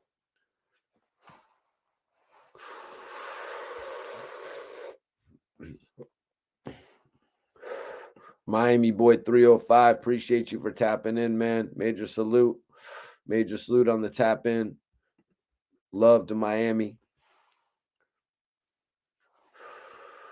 So Hassan said that the real ones in the street are hitting him and they don't feel that way that he's saying. Act said that the podcast is having legs, essentially. This is like the sequel turning into the original. And let me tell you guys, Hassan had no problem with that, right? Hassan had no problem with Akademiks saying that his podcast was actually bigger than or his platform and his conversation on YouTube and that whole topic is bigger than the actual podcast. A bit strange, you know what I mean? A bit strange in my eyes that that actually happened where the topic on YouTube is actually bigger than the podcast, but it's a fact. You know what I mean? It's actually a fact of that situation. You know, the podcast has actually become secondary to the topic of conversation at this point in time. Let me see. Hassan spoke on touching base with other celebrities, right? Hassan said, I'm on the phone. I've been on the phone with celebrities on a daily basis. Never have I recorded anybody's conversation. So that's what that was leading into right there. You know, Hassan pretty much making it known that he has never actually recorded any conversations. A few. He said, I recorded 3 conversations for my personal reason because I knew I was dealing with snakes. And Wack was the biggest one out of them all. I recorded another conversation with another dude that's gangsta only because if he went on the air and said I pressed and said that I pressed that dude like Wack that did, I was gonna say, nah, this is how the conversation went. So apparently Hassan is saying here he had a conversation with somebody. He recorded it just in case something similar to this happened, like a guy actually going all over the internet and saying that he pressed some dude and called him a weirdo and all different types of shit like that. So that's something right there. That's something right there. Um, Now Hassan never had to release that conversation, you guys, because of the fact that the dude never did that. Outside of that, I don't record conversations. The bottom line to it is the man admitted to extorting Oscar de la Hoya. I'm not even giving out the list of everyone he's squeezing. Where's the hate and jealousy coming from? Axe said, I'll clear up this. Maybe you're right. This word squeeze could mean a lot of things. This is the full transparent view of me and Wack's relationship. So right here, we're about to get an idea of what Wack 100's relationship was like with Akademiks, right? And I'm sure everybody is wondering about that. You know what I mean? I'm sure everybody is wondering what was the relationship like with these two guys? Um, what's going to be happening? Is it money? But Akademiks explained it, man. He said, we never exchanged any money, but I do think we see there are certain benefits. From there, Akademiks spoke on the Migos situation with Joe Budden. You know, I think we all remember that situation that popped off, man. I think we all remember that situation that actually popped off with the Migos and Joe Budden. I don't think, you could pretty much tell that it was a situation between Joe Budden and the Migos and not Akademiks. Kind of odd that it really wasn't Akademiks who was involved in that because Ak is really the guy who, you know what I mean, kind of like gets the newer artists pissed at him. We've seen everything he's gone through with different people. You know what I mean?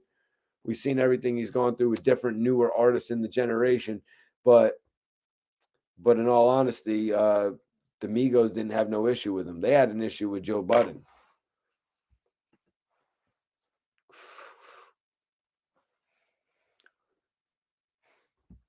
It's me, bro. Who is that? Share this video, everybody.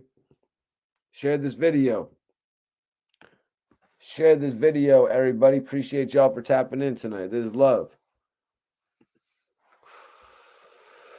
So, anyways, Wack actually, not Wack, Akademiks actually got to speaking on that situation with the Migos and how he actually met Wack 100 based on that situation, which is kind of odd because that kind of plays into everything that Hassan is talking about. I'm wondering, does Akademiks not realize that after saying this? You know, they had a conversation, and Akademiks explains that Wack 100 called him after the melee that went down with the Migos, and he pretty much said he cleared it up. Wack pretty much cleared up the situation for Akademiks, so that doesn't really make sense to me, you guys.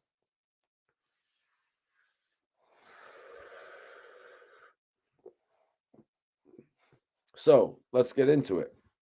Akademiks said the first time I ever talked to Wack, there was a situation with the Migos when I was with Joe Budden, right? So that's what he said. There was a situation with the Migos when I was with Joe Budden, right? We all remember that situation. We all remember that, and it looks like Ak actually has a new interview up. Looks like Ak actually has a new interview up with Joe Budden. So I'm actually wondering, they're going to be talking about this in depth. They've got to talk about this in depth. It's one of the most interesting things that happened. I see they've talked about why the show actually dismantled. Sure, I want to know about that. I definitely want to know about that. I'm sure that Akademiks will actually talk about. I'm sure Akademiks will actually talk about Slaughterhouse with him as well. You know, I hope he does. I hope he gets some real topics out there. But he's also got to talk about what happened with the Migos, especially if he's going to address it online with Hassan and, you know, and with the general public. He's got to talk about it with Joe Budden. But that's probably just a very predictable prediction. You know, that's obviously going to do hits for them. But yeah, the game replying to Wack, we're going to talk about that as well. You know, he replied. Wack 100 actually posted the message. But let's see. So the first time I ever talked to Wack, there was a situation with the Migos when I was with Joe Budden. People were calling out. Wack called. Listen, they're mad at Joe Budden. What's your position on this? I know you're not a street dude.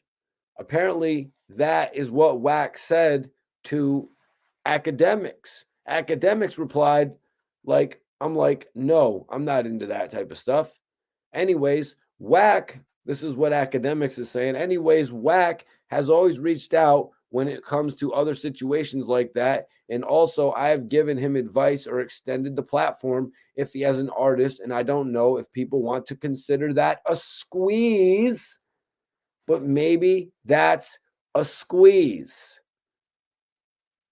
Akademiks pretty much just put it out there that because of the fact that Wack 100 reached out to him after that situation with the Migos happened, that he actually took on a relationship with Wack 100 that led to him actually giving people within Wack's camp airtime.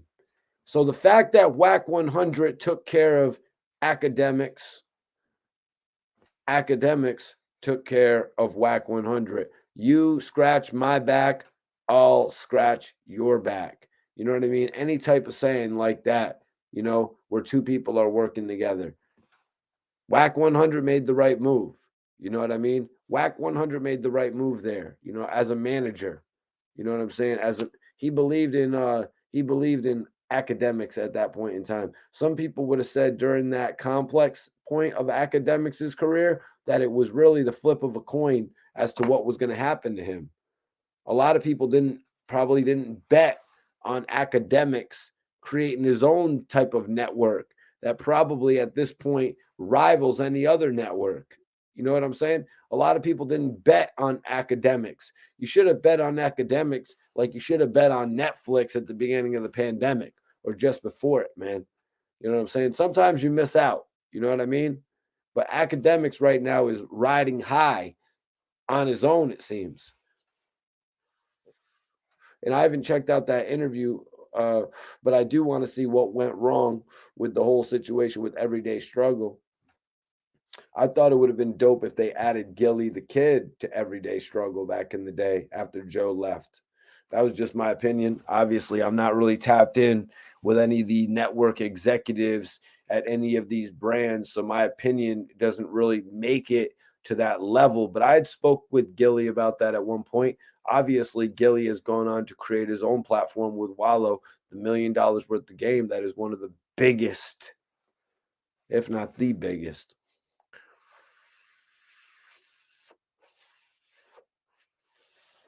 Yep, I gotta roll something else up too, bro. Young Dev, I actually gotta roll something else up too. So this came down to it though. Academics just got to the point, you know what I mean? Ack was like, how could y'all settle this? Academics pretty much wants to see this come to an end. You know, he doesn't want to see two people that he collaborates with, one very frequently, Wack 100, and another that it seemed like he actually wanted to connect with on a frequent basis. I don't think he wants to see them beefing. So that's why he's asking, how could y'all settle this?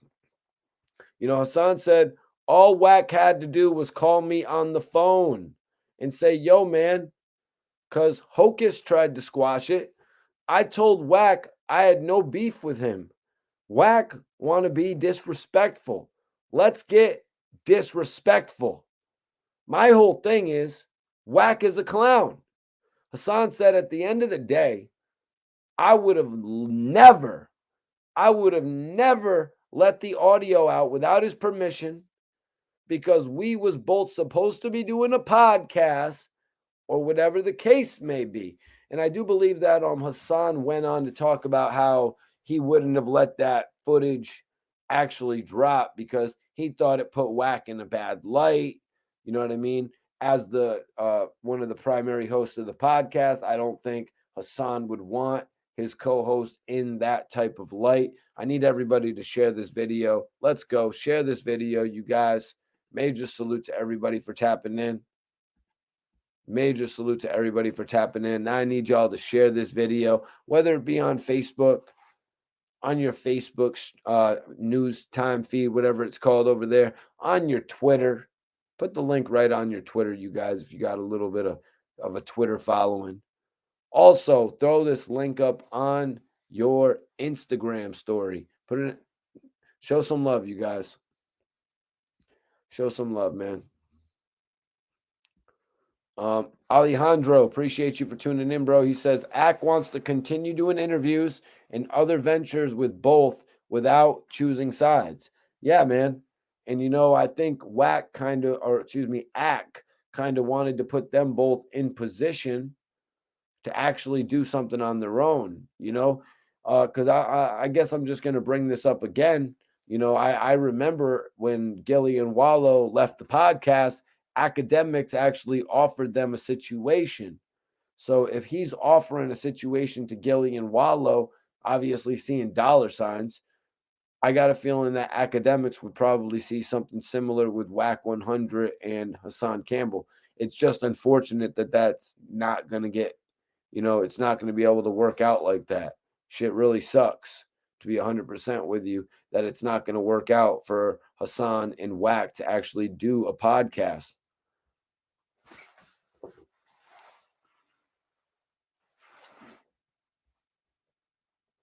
Salute Cordeo. Appreciate you for tapping in. Appreciate Peter. It's me, bro. Go St. Patrick. Everybody tapping in tonight. Major love. Appreciate everybody subscribing to the channel. Make sure you're subscribed and you hit that notification bell so you never miss a live video. Um, you know, Hassan went on. He said, I would have never released it because he looks really bad. He looks really shisty. And that's 100%, man. He looks really bad in that shit that was released, you guys.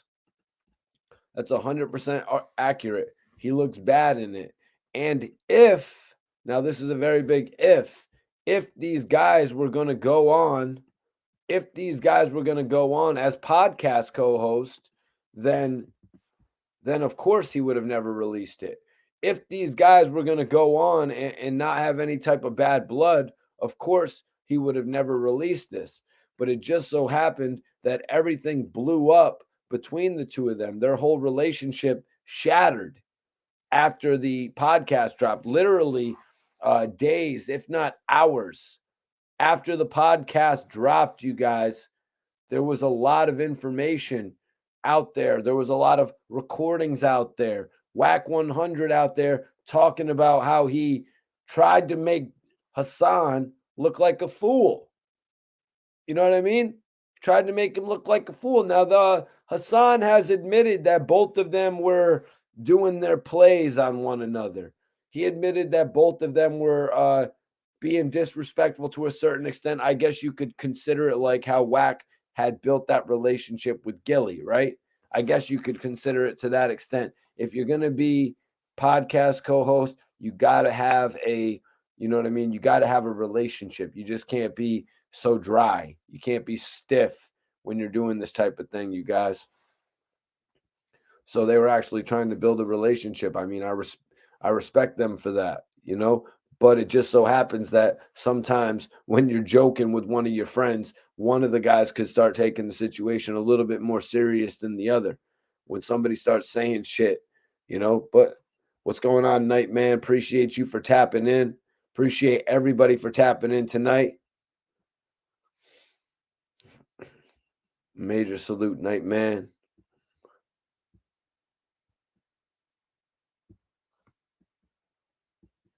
Gilly the Kid is the king of Philly. That's facts. Gilly's the king of Philly. Gilly created a podcast that actually rivals the best ones in the game. You know what I mean? Gilly really came up with his gift of gab, as you would say. Gilly came up with the gift of gab, and I got to say, I heavily respect that. He always told people that he could, you know what I mean? He was always like, yo, I'm not the best looking guy, but the ladies love me because of the way I talk. You know what I mean? He would always be on that type of a shit. Gilly's a very inspiring dude. You know what I mean? Actually getting the chance to sit with him for so many hours and interview him, you know what I mean? And kind of like pick his brain, ask him questions about his early life.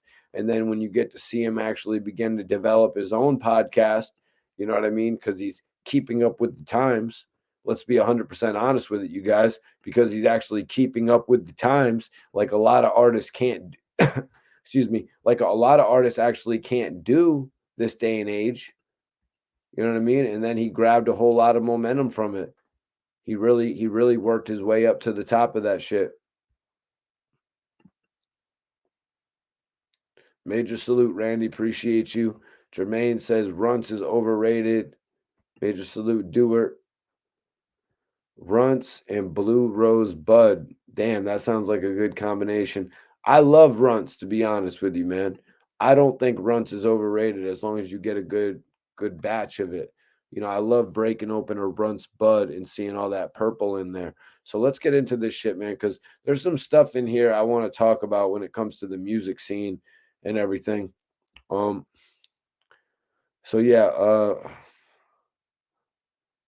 that part we got over. Axe said, I'll clear this up. Maybe you're right. This word squeeze could mean a lot of different things. This is the full transparent view of me and Wack's relationship. We never exchanged any money. And then he kind of broke down the situation with the Migos. He said people were calling around after the situation with the Migos when I was with Joe Budden. People were calling around.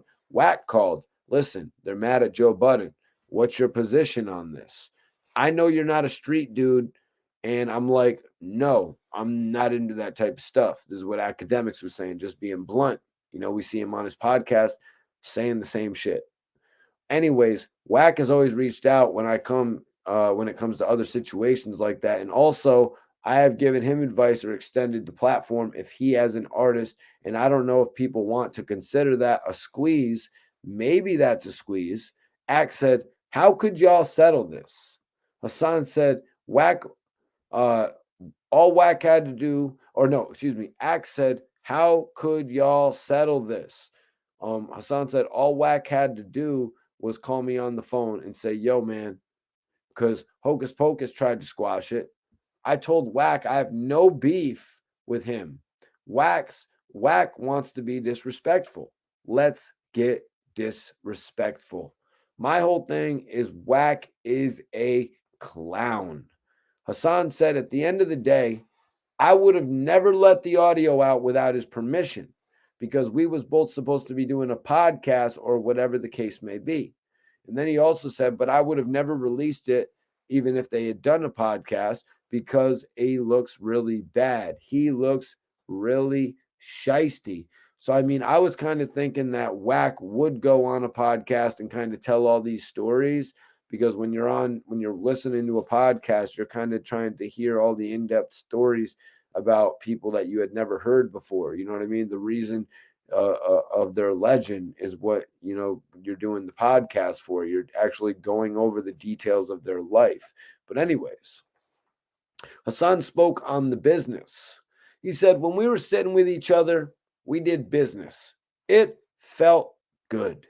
We all smiled together. That's true. They all did smile together. They shook hands a hell of a lot. Every time 6ix9ine ran over, Hassan was showing him some love. He had to make it look like he was the man. See what I'm saying? Hassan was showing 6ix9ine love, Wack's quote unquote artist, but Wack was kind of acting a little standoffish. Hassan said he had to make it look like he was the man, like he was pressing me.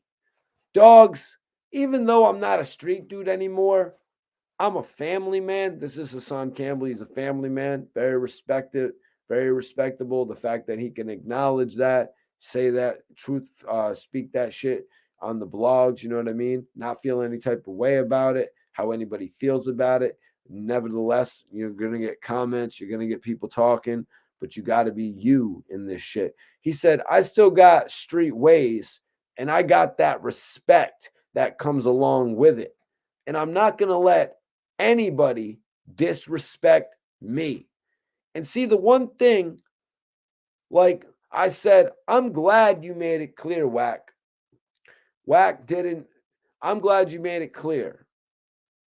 Wack didn't disrespect me or press me face to face. He was giving me hugs and had pretty teeth. He kept smiling. So we're back to the pretty teeth. We are back to the pretty teeth. My God. Anyways, I guess we'll move on from there. Akademiks replied. He said, well, I think the disagreement with that is he said certain stuff that I watched later, like he was saying little comments. And this is actually when this is around the time that Akademiks actually brought him in. Akademiks actually brought Wack 100 in. We're going to go over that.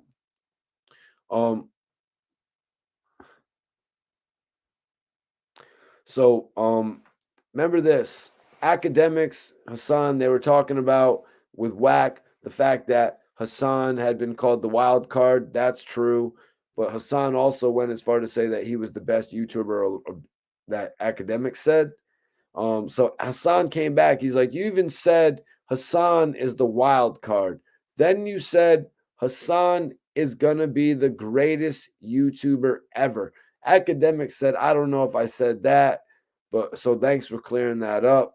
Akademiks actually said, I don't know if I said that when it comes to Hassan being the best YouTuber. Now, Hassan did say greatest YouTuber ever. is going to be the greatest YouTuber ever. Not like is the current greatest YouTuber ever. Hassan obviously is going to be doing this for many years to come. You know what I mean? He's building on a fan base that's only going to grow. You know what I mean? He's going to turn 15,000 live viewers into 30,000 live viewers. He's going to turn 30,000 live viewers into 50,000 live viewers. He's going to progressively get better and better. You know, that's all I see coming in the future, unless he just takes his talents to television.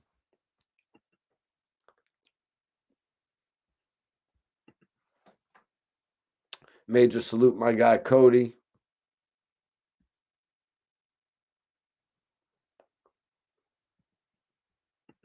Major salute, man. Appreciate everybody for tapping in. Appreciate everybody for sharing this video. It's love. Everybody sharing this video. That shit's love, man. That shit's love.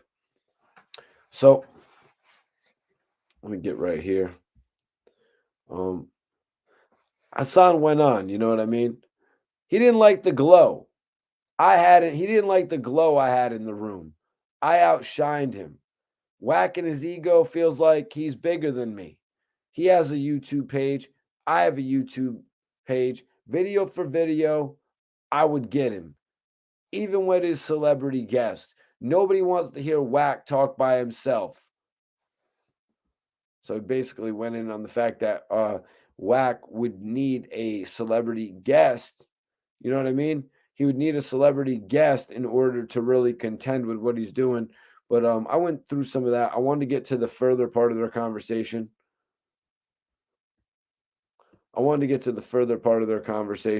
We're going to get into it right here.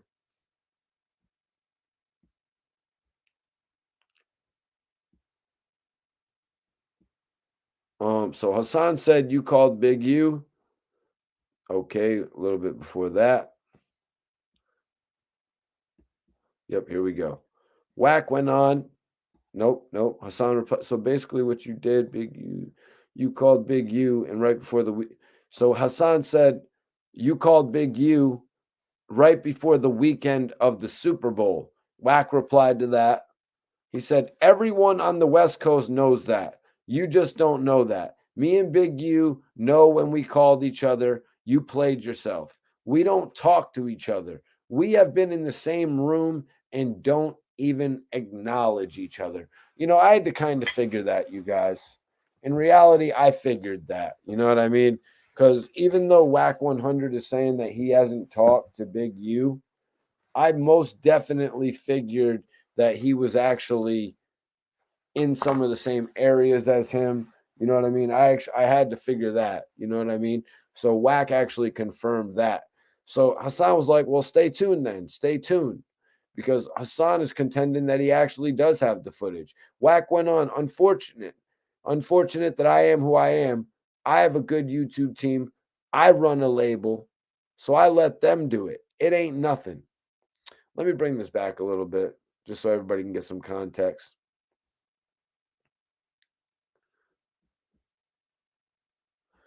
Akademiks had said this to Hassan said this to Akademiks.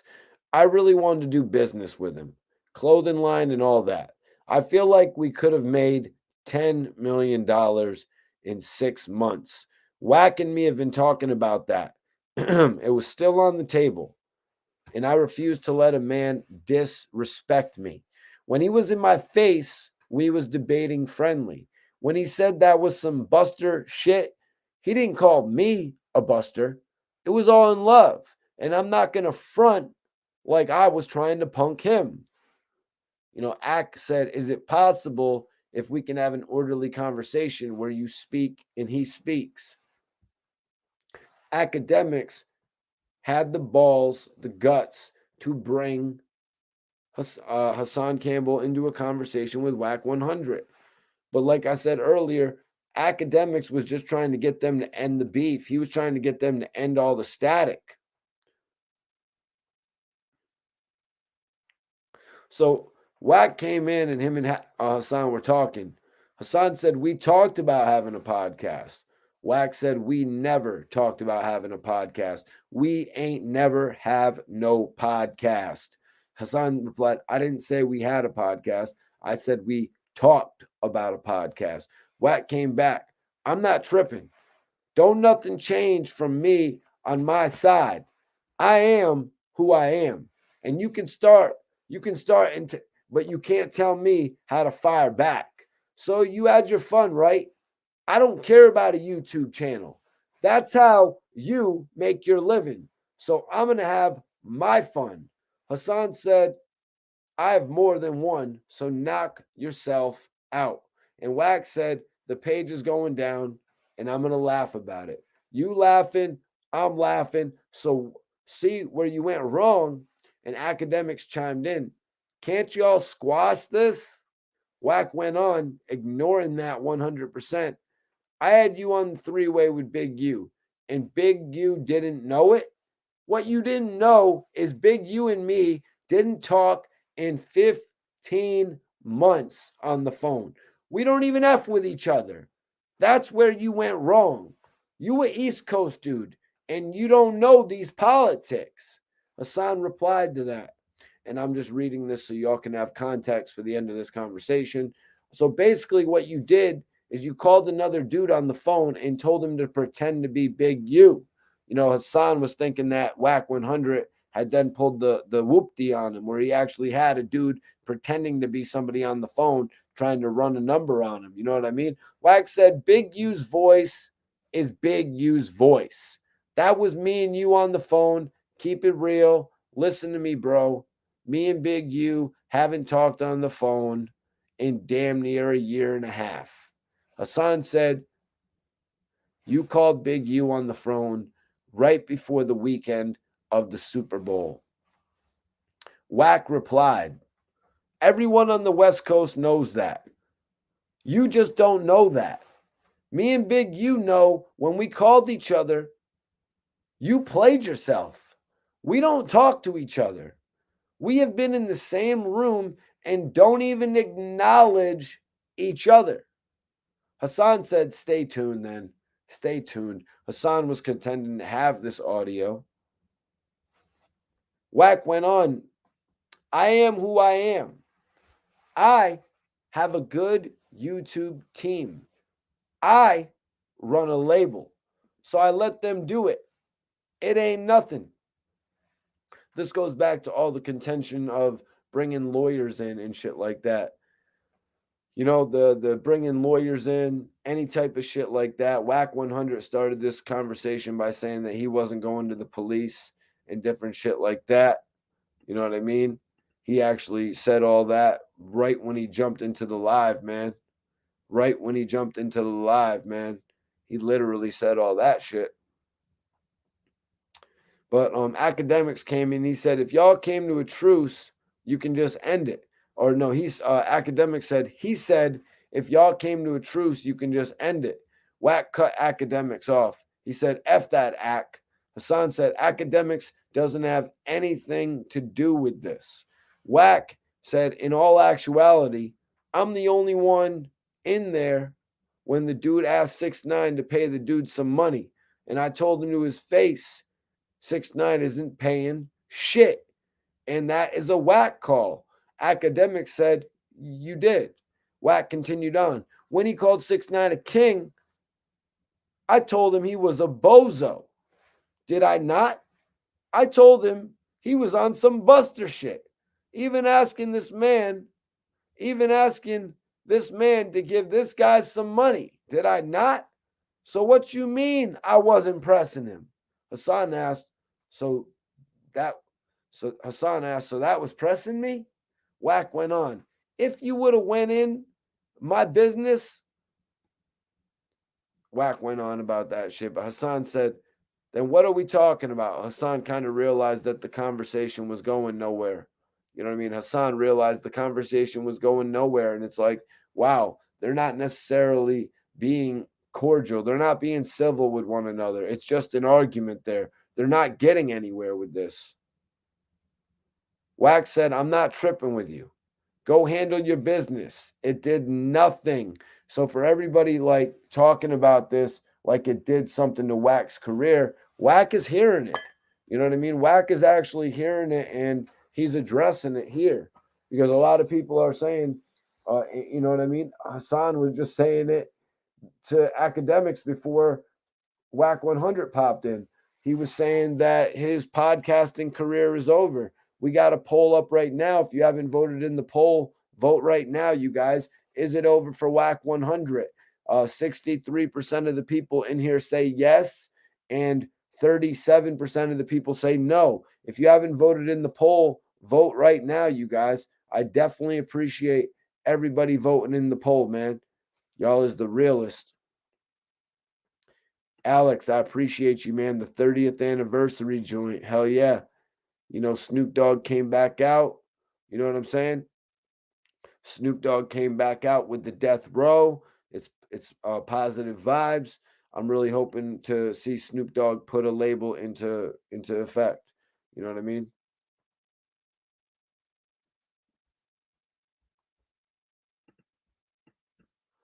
Excuse me.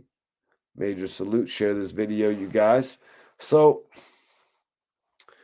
you know, basically he said,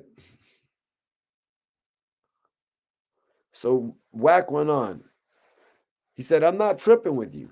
Go handle your business. It did nothing. You took nothing. You stopped nothing. You just showed three things. A, so it's three things, but it starts with an A. A, you scared of me because you didn't say none of that to my face. You came to the shit knowing you already felt a certain way about me. B, you showed another thing. Wack does pull up dolo. I could have had 50 people. For what? I didn't need it. It was going to be what it was going to be. I knew if anyone said anything weird, I was going to address it. I wasn't in there 25 deep. Nephew was. He was referring to 6ix9ine. He's referring to how 6ix9ine was rolling 25 deep. Now, Hassan said he was rolling about 19 deep himself, though. So Wack went on. Anybody who knows me, Wack can't.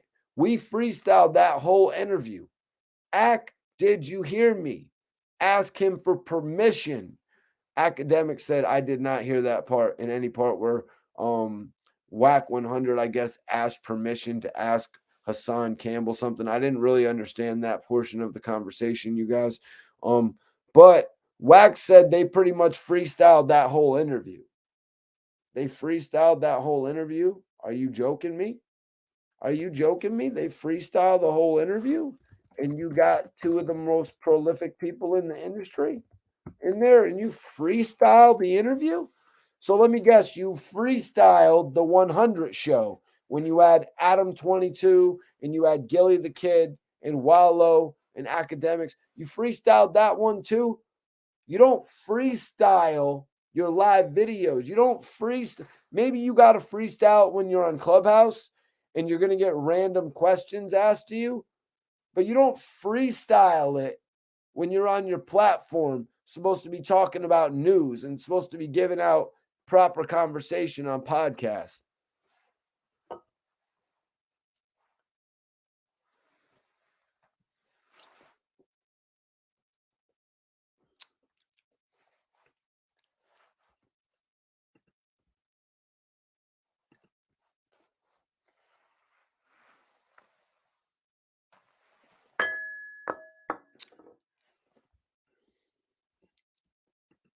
Excuse me, guys. I had to get a little Red Bull in me. Probably need to roll something up, too. I was going to get ready to roll up some sour.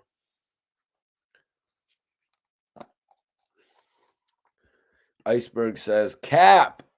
My guy Iceberg says, Cap. He said you can ask the question for shock value. It was agreed. I think Wack is capping. Alex L says, agreed. That's how shit goes south in interviews. Major salute to 155th and Crip Mac as well. Would be dope to have Crip Mac on the channel. I would definitely have Crip Mac on the channel. He's a wild dude. Crip Mac is a wild dude. It would be awesome to have him on the channel and see what his life is like. You know what I mean? Because that's what this shit's about.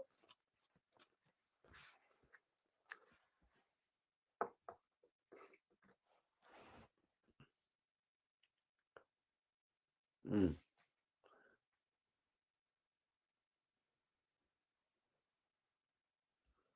Mondo, what's poppin'? Appreciate you for tapping in. Sorry guys, I was just reading some of the live comments and shit. Heavily situated said, "Nah, I'm from 155th Street in Harlem, New York." Major salute to Harlem, man. Major salute to Harlem. Appreciate everybody from Harlem tapping in. Salute to Harlem. Got love for Harlem. All right, so anyways, let's get back to this. Wack does pull up Dolo. I think everybody has pretty much known that Wack pulls up Dolo, though. We have a lot of people saying that in interviews from time to time. He said, I could have had 50 people there. For what? I didn't need it. It was going to be what it was going to be. I knew if anyone said anything weird, I was going to address it. I wasn't in there 25 deep. Nephew was. Wack went on, and anybody that knows me, we freestyled that whole interview. Hassan said, we can meet behind the scenes. Wack said, you didn't want it. I disrespected you 5 to 6 times, calling you a weirdo, telling you 6ix9ine isn't doing shit. I seen it in your eyes. Wack said, why are you crying about people coming? Hassan was like, because I'm an entertainer. Wack went in. I told you 6ix9ine wasn't giving you shit. Hassan said, hold that L. I do what I want to. Hold that L. Wack said, what did I prove? All you proved is that nobody is going to get on the phone with you. Hassan said, Mr. I extorted De La Hoya. Mr. I blackmailed De La Hoya. Wack responded, I said it on my first podcast.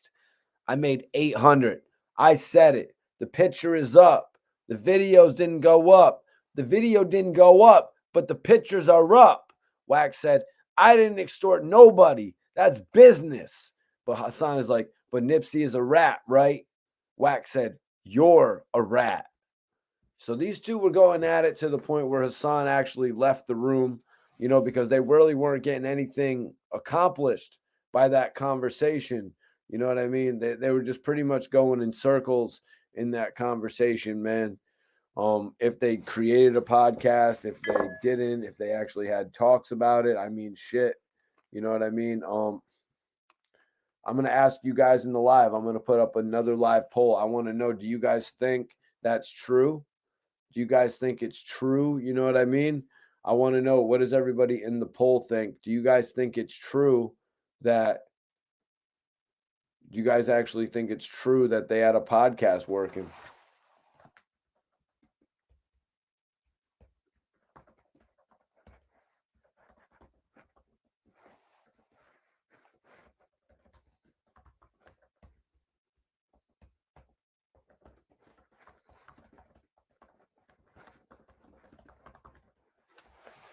I want to know. I want everybody to vote in this poll, you guys. Did Hassan Campbell and Wack 100 have a podcast in the works? That's what I want to know from everybody in here tonight. Did they actually have a podcast in the works? Let me know, you guys.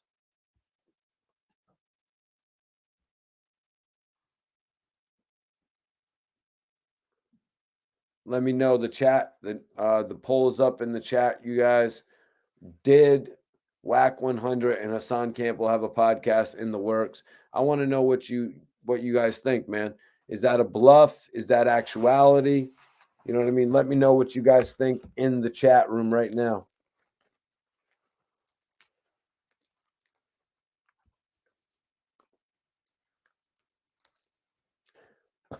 This is y'all opportunity. This is y'all opportunity to let me know. Alex, refresh the video. If you guys can't see the poll, refresh the video, come back in, vote in the poll. Simple as that, just so you guys know in the future as well. refresh the video and just come back in the poll. I'm about to roll up some more sour diesel, you guys. Hope y'all are smoking good on tonight's show. I know I am. Well, I mean, I'm not smoking all that much tonight. I'm actually, I like to stay focused on the topics, to be real. Plus, I put back a little bit of Henny tonight, just to be real with you guys. Put down a little bit of Henny before the show. That's kind of, you know what I'm saying? But I'm about to get on the Duce tip. Somebody holla at my man Memphis Bleak. You know what I'm saying? If we could really get on the Duce tip. But, I kind of wanted to come back and finish off this conversation, and unless anything happens from here on out, you guys, you know what I mean? Because the fact that these two guys actually got together on Akademiks' platform and had this conversation, like, what a next step. So first they're on the podcast together, and then Hassan is then Wack takes it to Clubhouse, then Hassan takes it to YouTube, and then the two meet back up on Akademiks page, man.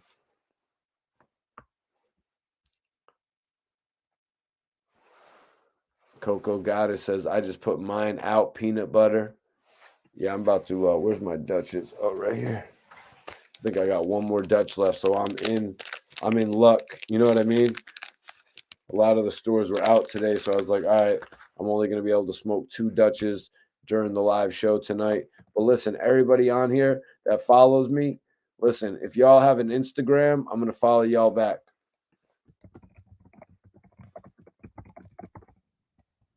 Whoever follows me on Instagram, I'm going to follow you guys back right now.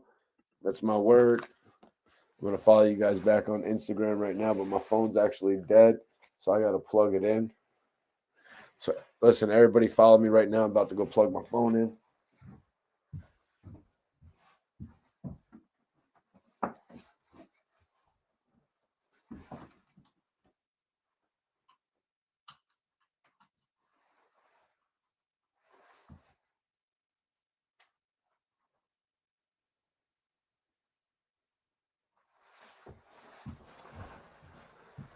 All right, y'all. I got my phone charging. So everybody that follows me right now, I'm going to follow y'all back.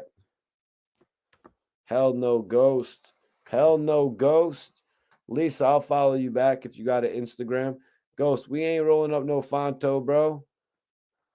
Major salute to Germany tapping in tonight. I got love for Germany. Major salute to Germany on the tap in. So there was another little part of this conversation that I actually wanted to speak on, man. You know what I'm saying? This topic of 6ix9ine. This topic of 6ix9ine I kind of wanted to touch on here. Let me see if I got the you know what I'm saying? Because Wack went on. He said, I told you 6ix9ine wasn't giving you shit. That's what Wack 100 said to Hassan Campbell. Hassan was like, basically, Hassan had said, why did you come in here? I came in here representing Ish. Ish is the dude that 6ix9ine told on. So he was going in there representing for one of the dudes that 6ix9ine told on in an effort to get some bread. You know what I mean? That's not the whole reason that Hassan was there. Don't get it twisted. That's not the whole reason that he was there, but it's one of the reasons he was there. Like I said last night on the show, that whole situation could have went 100% different. We've seen shit happen where people will give somebody $50,000 on the spot. And Hassan Campbell is the type of dude who would have brought that money back to where it belonged. That's why he brought that to the table, because you never know how that shit is going to go, you guys.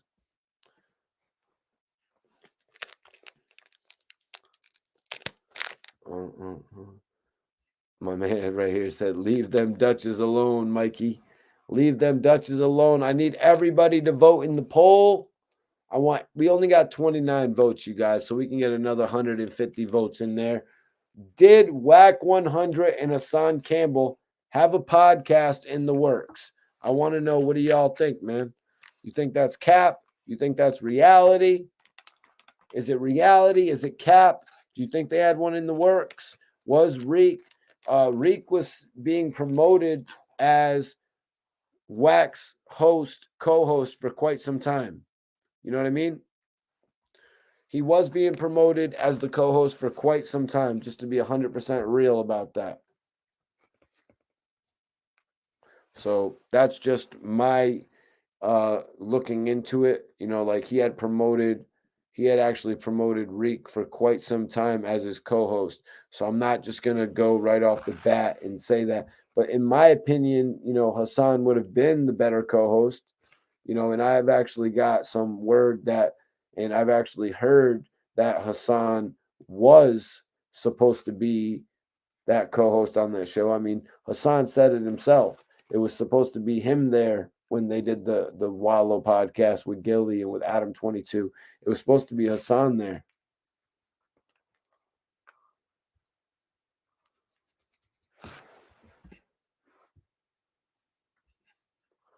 You're hilarious, Jermaine. I appreciate you, bro.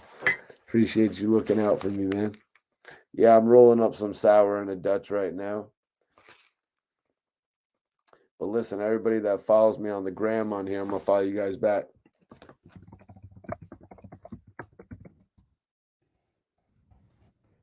That's right. Whoever follows me on here, I'm going to follow you guys back. I'm going to follow everybody back who follows me on Instagram right now. That's how you can keep tabs on me. I can check out whatever the hell you're doing. You know what I mean? It's a good social media platform. So I want to keep in contact with everybody on there. Make sure you're subscribed to this channel. If you're not subscribed, make sure you're subscribed so you never miss another one of these live videos, a chance to interact about what's going on in hip hop. You know what I'm saying? All the hottest shit that's going on in hip hop.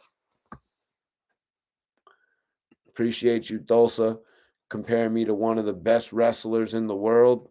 Yeah, I asked my homie, I asked my guy about that. I was like, yo, you know about Daniel Bryan? Some people be comparing me to Daniel Bryan or Bryan Danielson.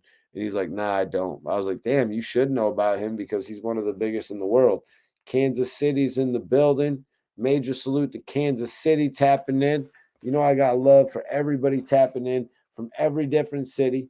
Please, y'all, put the cities up. 1 second. Let me get a water.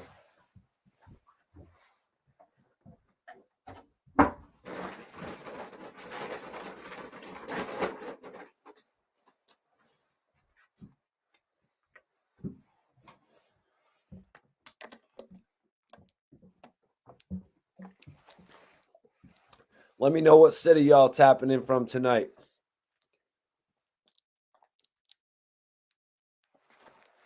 Shout your city out, y'all.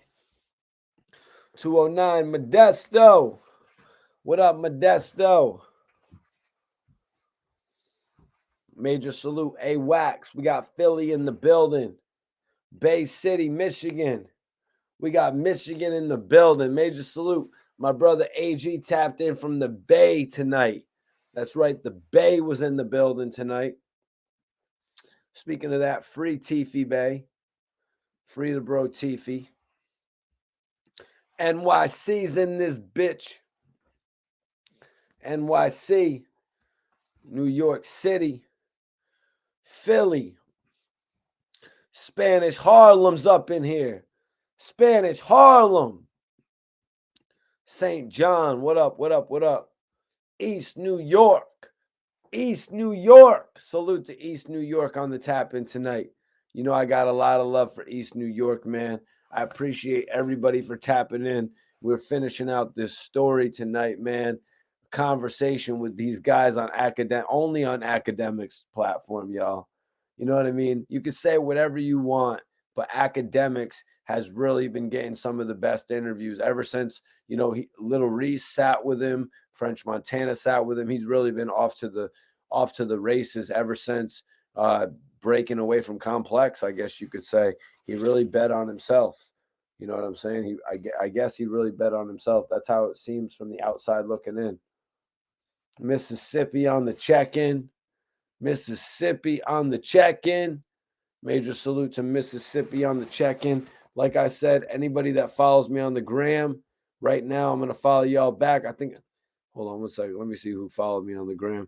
All right, I got you back. Rockavelli, Povo Savage. I got you back, Red. Rita. Everybody follow me on YouTube. Subscribe to me on YouTube, and want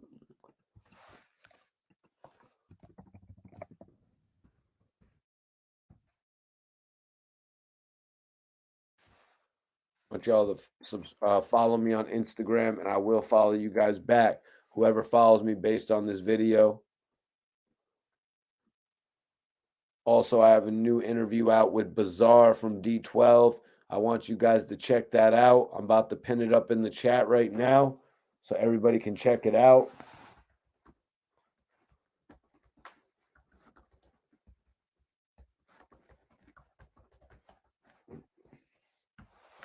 And like I said, whoever drops a comment on this interview with Bizarre, I've got it pinned up, man.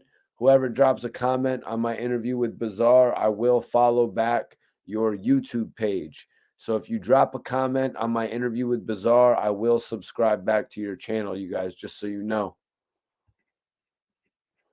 Major salute, Too Many Issues. Jersey repping the whole tri-state, though. We back. We is back, baby.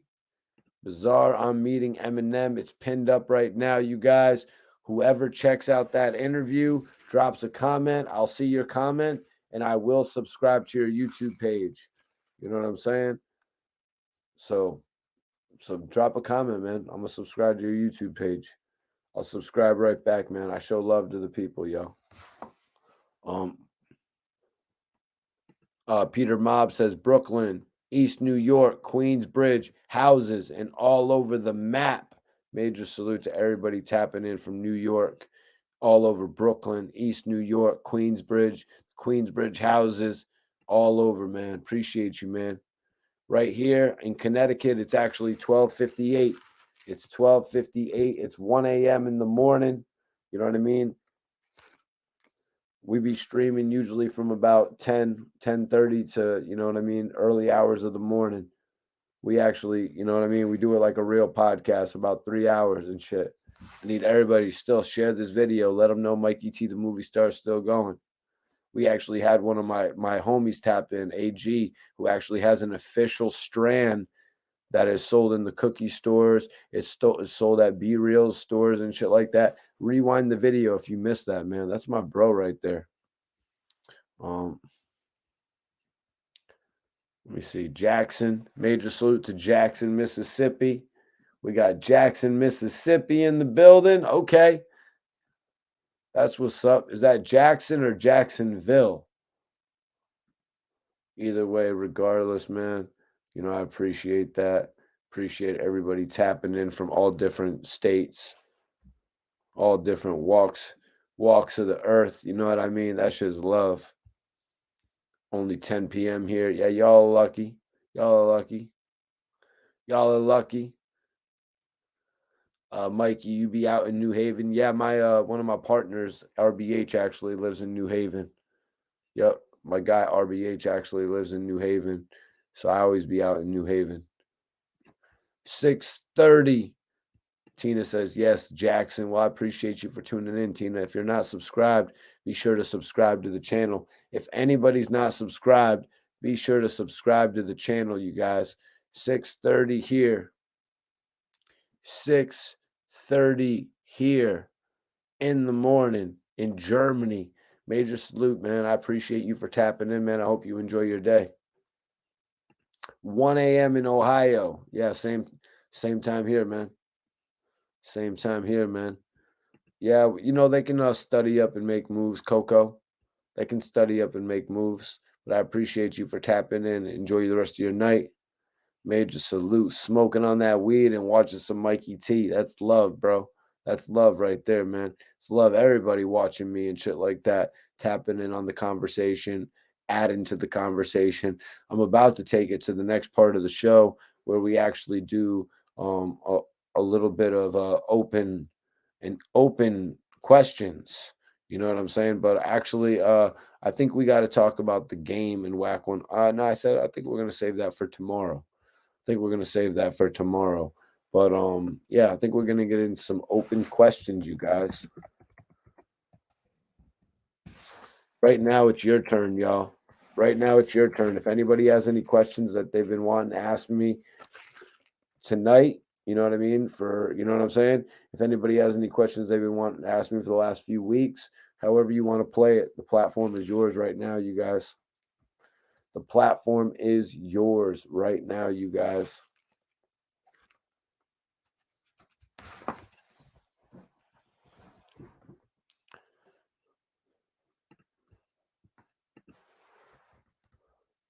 Let me see.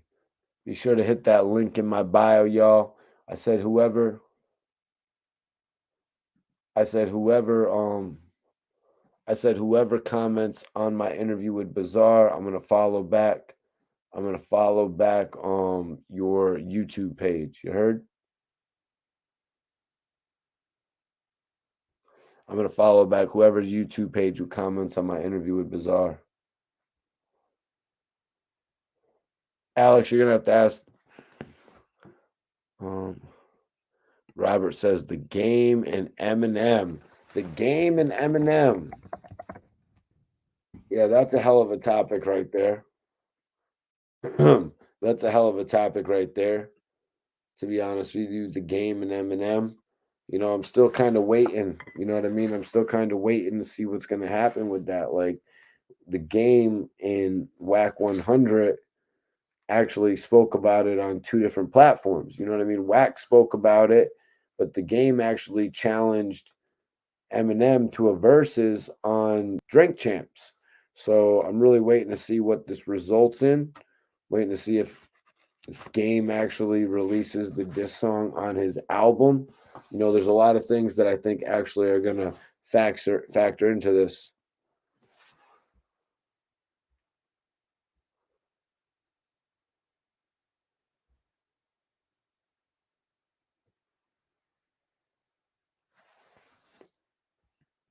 Uh,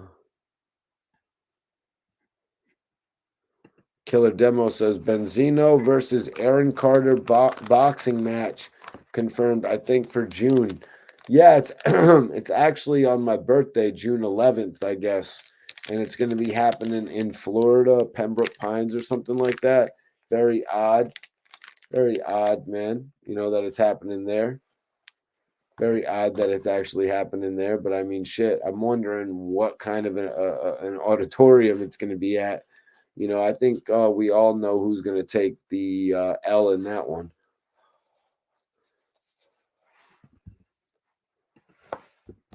I think we all know who's going to take the L in that one. What do you guys think in the chat? Benzino or Aaron Carter? Is it even a question? Robert asks, and this is open questions time, you guys. So if anybody has any questions, we're going to do at least 15 minutes or so of some open questions for everybody that's, wanting to ask me something. Anybody that has a question pertaining to our topics tonight or just, random shit, y'all. So it's open question time. Robert says, do you think Eminem is going to respond? Eminem pretty much responds to whatever. You know what I mean?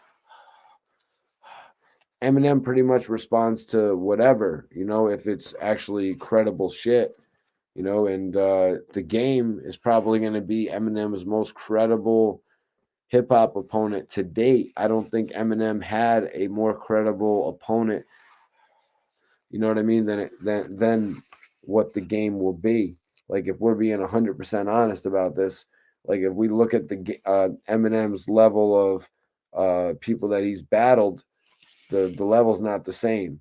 But look, who did the game battle with? You know what I mean? The game battled with everybody in G Unit, but who in G Unit actually battled him back? So how much of a battle was it really? It's not like Lloyd Banks actually went toe to toe, you know what I mean, with the game. It wasn't really like that. The game just took a lot of random shots at all of those rappers. It wasn't like he even went toe to toe with any of them, or even like 50 Cent, because 50 really only released a couple different diss tracks. So we kind of got a little bit screwed out of that hip hop feud, because back at that point, 50 was kind of feeling like, yo, we're so big. If we actually respond on such a public, in such a public way, we're going to give him an ability to sell records. That's kind of how everything was back then, you guys. They were like, oh, we can't give him this type of situation. We're going to battle him behind the scenes. We're going to battle this guy behind the scenes by getting him removed from Aftermath and Interscope. We're going to get him removed from this label, and we're actually going to get him and we're actually going to get him placed on a different label where they won't ship out as many units, where they won't get as many marketing dollars when it comes to promoting the album on different networks.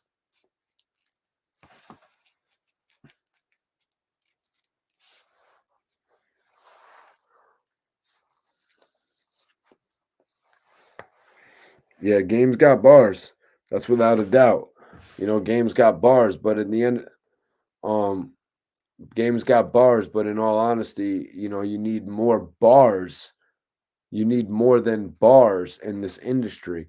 And that's where his big records like Hate It or Love It came to play. You know what I mean? That's where these big records came into play, like, How We Do, the records that we all know him from.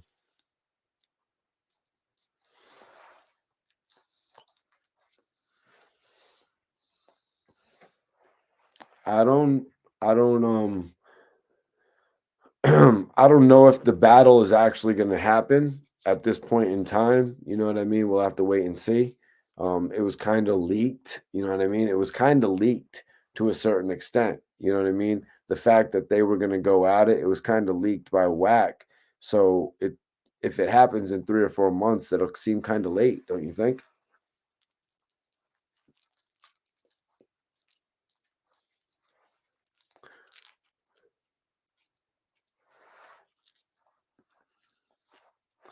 Dewar says you need marketing. No marketing lyrics doesn't matter in the industry.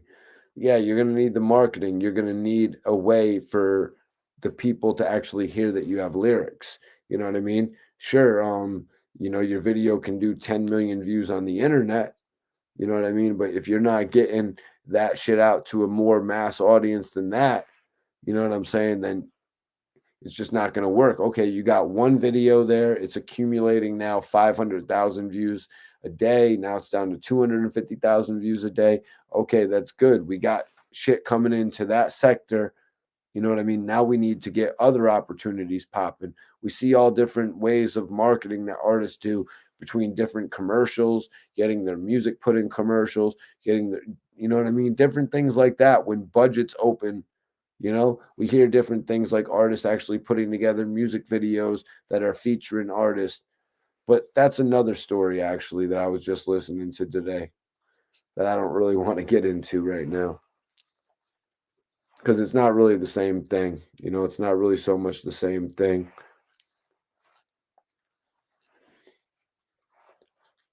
What I'm talking about is actually using the marketing dollars to put your shit in front of a bigger audience. Like people only have enough marketing dollars to put their shit on the top box of World Star Hip Hop.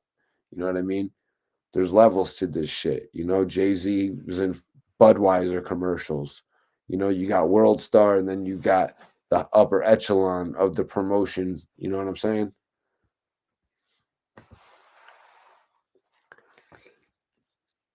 Well, Rob, that's what I was just talking about. Game has that record with Easy, it must be 10 million views or over, or is it still struggling to reach 10 million views? And even though that has 10 million views, you still need more avenues. You still need more avenues, different ways for views to come in at the end of the day. You can't just be focused on that one stream. He needs to be doing many different things. That's why I think they're talking about the Eminem diss track. You know what I'm saying? That's a perfect second single. You know what I'm saying? That's actually a perfect second single. As long as they can do it on the album. You know what I mean? It can't be rapping over Lose Yourself. Jermaine says nobody can can't nobody battle M. Can't nobody battle M.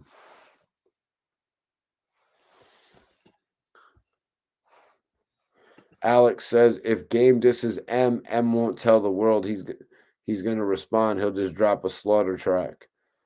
Yeah. And then more people will go listen to the game's record.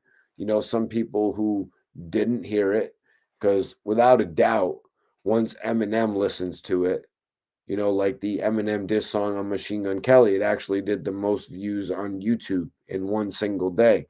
So once Eminem drops a diss song on the game, everybody's immediately going to go back and listen to the game's diss track on Eminem. The game's going to do a certain amount of views. But once Eminem drops the diss song, the game's going to do a significant amount more streams. He's going to really ignite shit, and we'll have to see what happens if the game has it in tune to where that Eminem diss track is actually a single on his album, then he will really win. But if the game doesn't have that situated and the game is just dissing Eminem on a jacking for beats style of track, then he's lost. You know what I mean? Because he needs more out of this. He needs more out of this than just the streams for a song that he can't really make any money off of. He doesn't need that at this point in his career. At this point in his career, he needs something that is going to equate to, the new way that album sales work. And he could do that, because this right here, it's like what Rick Ross did with Birdman when he actually, it's like what Rick Ross did with Birdman when he actually, you know what I mean? He actually put out on the track everything that they had going on. With Lil Wayne, he pretty much exposed the situation. It was pretty nuts. It was pretty nuts when he exposed that situation on his album. And he did it on a track that he could literally put online to be streamed in conjunction with his album. And that was genius.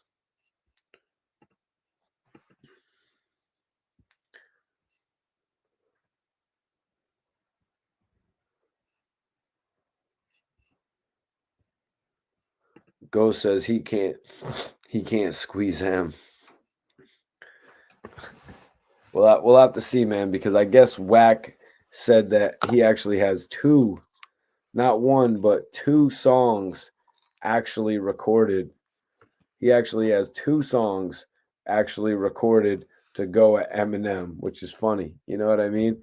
He's got one, and then he's got a second one ready. Now, I had said before, if he's smart, the first one can be, the record for the album. The second one should actually be the joint where he jumps on all the Real Slim Shadys, you know what I mean? Where he jumps on the Lose Yourself, where he jumps on all the different Eminem tracks, kind of like his jacking for beats. That can be the second one. You know what I mean? He drops the second one, keeps it going. But the first one, I think it should be used for his album sales, you guys.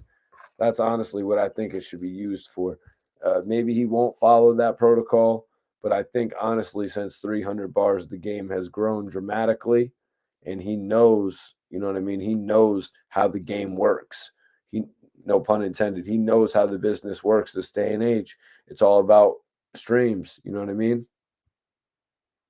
It's all about streams right now, and this is a very, very dramatic way to get streams by beefing with somebody who you were, previously under the same label as. You're literally your role model, your icon, your the dude who you look at as being responsible for your career to a certain extent is responsible for that guy's career as well, and you're going to go at him. It's a little bit shaky, man. We're going to have to wait and see what happens with this whole thing. You know what I mean? I don't think Wack was bullshitting about that, because look at what the game did on Drink Champs. When N.O.R.E asked Game if he was tripping or if he was bugging about wanting a piece of Eminem, you know what I mean? Game was like, no, why wouldn't I want a piece of him? I'm better than him now. At one point, I wasn't better than him. Wack 100 admitted that. Wack 100 has gone online before in his career and even on albums and showed so much respect to Eminem. M just got me on my own shit. Game's very creative, man. Game's very creative, but at this point in time, the game feels like he's surpassed Eminem. You know what I mean? Definitely appreciate everybody for tuning into this live. Let me see who's following me on the gram, y'all. Who's following me on the gram? I'm gonna follow y'all back. I'm about to go grab my phone because I'm gonna follow everybody back. Y'all need to make sure you're subscribed to this channel so you don't miss my live videos. You don't want to miss my live videos, you guys. We keep it lit on here. We keep it lit on here, you guys. Make sure you never miss one of my live videos. Make sure you subscribe onto this channel. Hit the notification bell. You heard? Make sure you hit that notification bell so you never miss one of my live videos. You don't want to do that. You don't want to miss one of these live videos, you guys. We stay lit on this channel, y'all. Follow me on the gram. I want everybody to follow me on the gram. I'm going to follow y'all back. I'm about to go grab my phone. I'm about to go grab my phone so I can follow everybody back that followed me.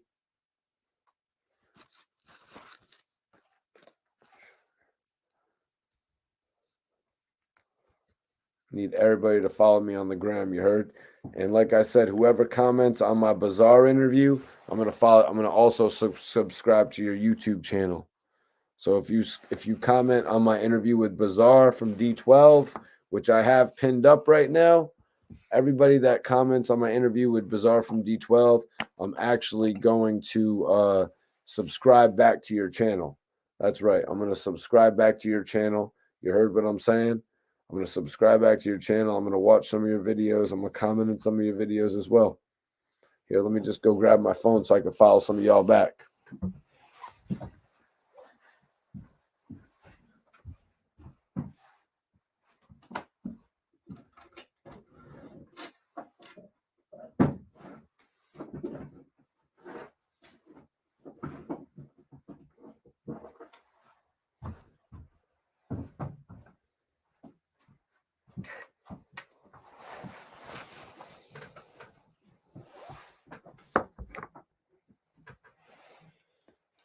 That's good. All right, hold on 1 second. Let me see who followed me. Okay. All right, we got a few people that followed. I'm going to follow y'all three back. I'm following y'all three back right now.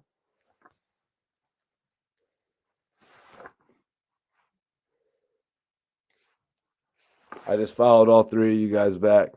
Whoever follows me right now, I will follow y'all back. Right now, you got an opportunity to follow me, and I will follow y'all back. You heard? Whoever follows me right now, I'm going to follow you guys back.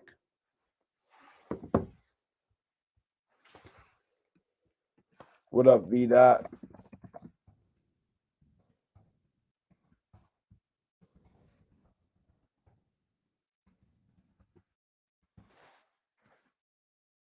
Whoever follows me, I'm going to follow y'all back right now. You heard?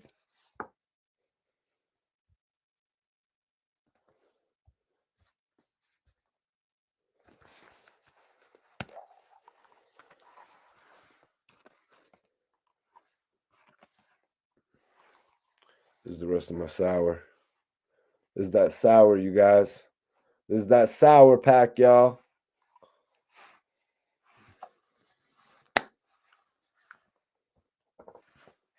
Let me light this shit up. Let me enjoy this good sour right here.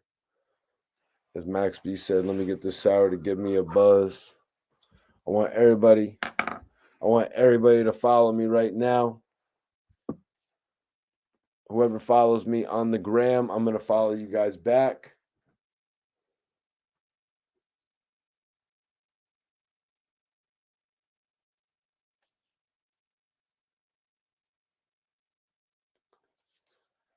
I want y'all to check out my new interview with Bazaar. That shit's lit.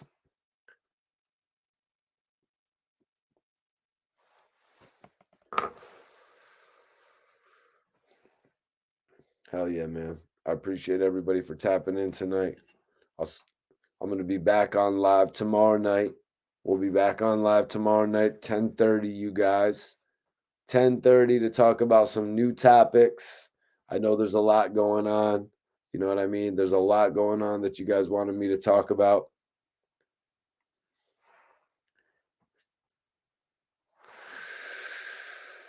BMF, 50 and Benzino. There's a few different topics I know y'all want me to talk about. So we'll be back tomorrow night on live, you guys. If anybody has any final questions, this is your time.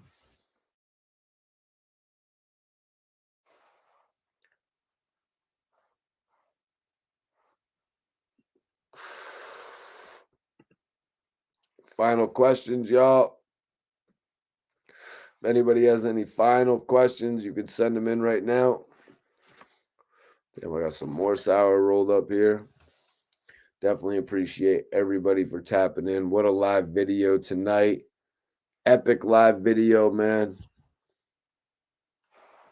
Epic live video tonight. Major salute, code of the streets. God bless you for tapping in.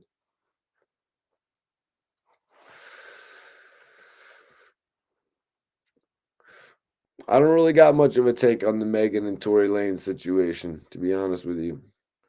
You know what I mean? Ooh, Alex. I actually did a video on that. Go check it out. I actually just did a video on that. So go check that shit out. That's love, man. Hell yeah. Everybody in here, stay tuned. I'll see y'all tomorrow night. You know what I'm saying? I'll see y'all tomorrow night, 10:30. If you're not subscribed, make sure you're subscribed to this channel, you guys. Make sure you're subscribed to this channel. Hit the notification bell so you don't miss my live videos. You know what I'm saying? I like to stay in tune with everybody. And one more time, I'll just say it. If you guys comment on my video interview with Bazaar, I will shoot you a follow back on YouTube. I'll subscribe back to you guys and follow for a follow. Whoever follows me on the gram, I'm going to follow you guys back, man. It's all love. I know you guys are the best audience here on YouTube, man. That shit's love, man. We got the best channel out, man. I already know that. Shit's growing every single day. Let me see. I got to make sure this poll ended out. Last few seconds on the poll, you guys. Did Wack 100 and Hassan Campbell have a podcast in the works? 56% of the people say yes. 56% of the people say yes.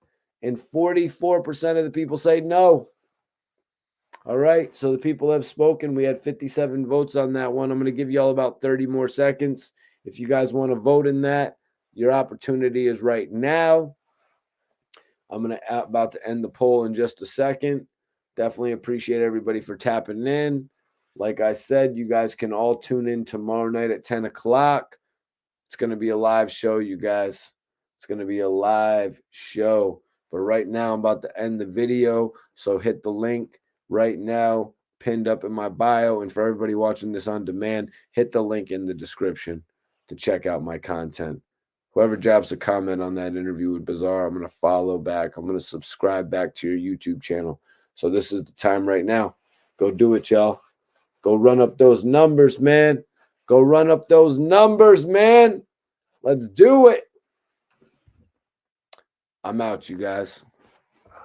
Let me get back to this kush. You heard what I'm saying? And we'll see you tomorrow night, 10 p.m.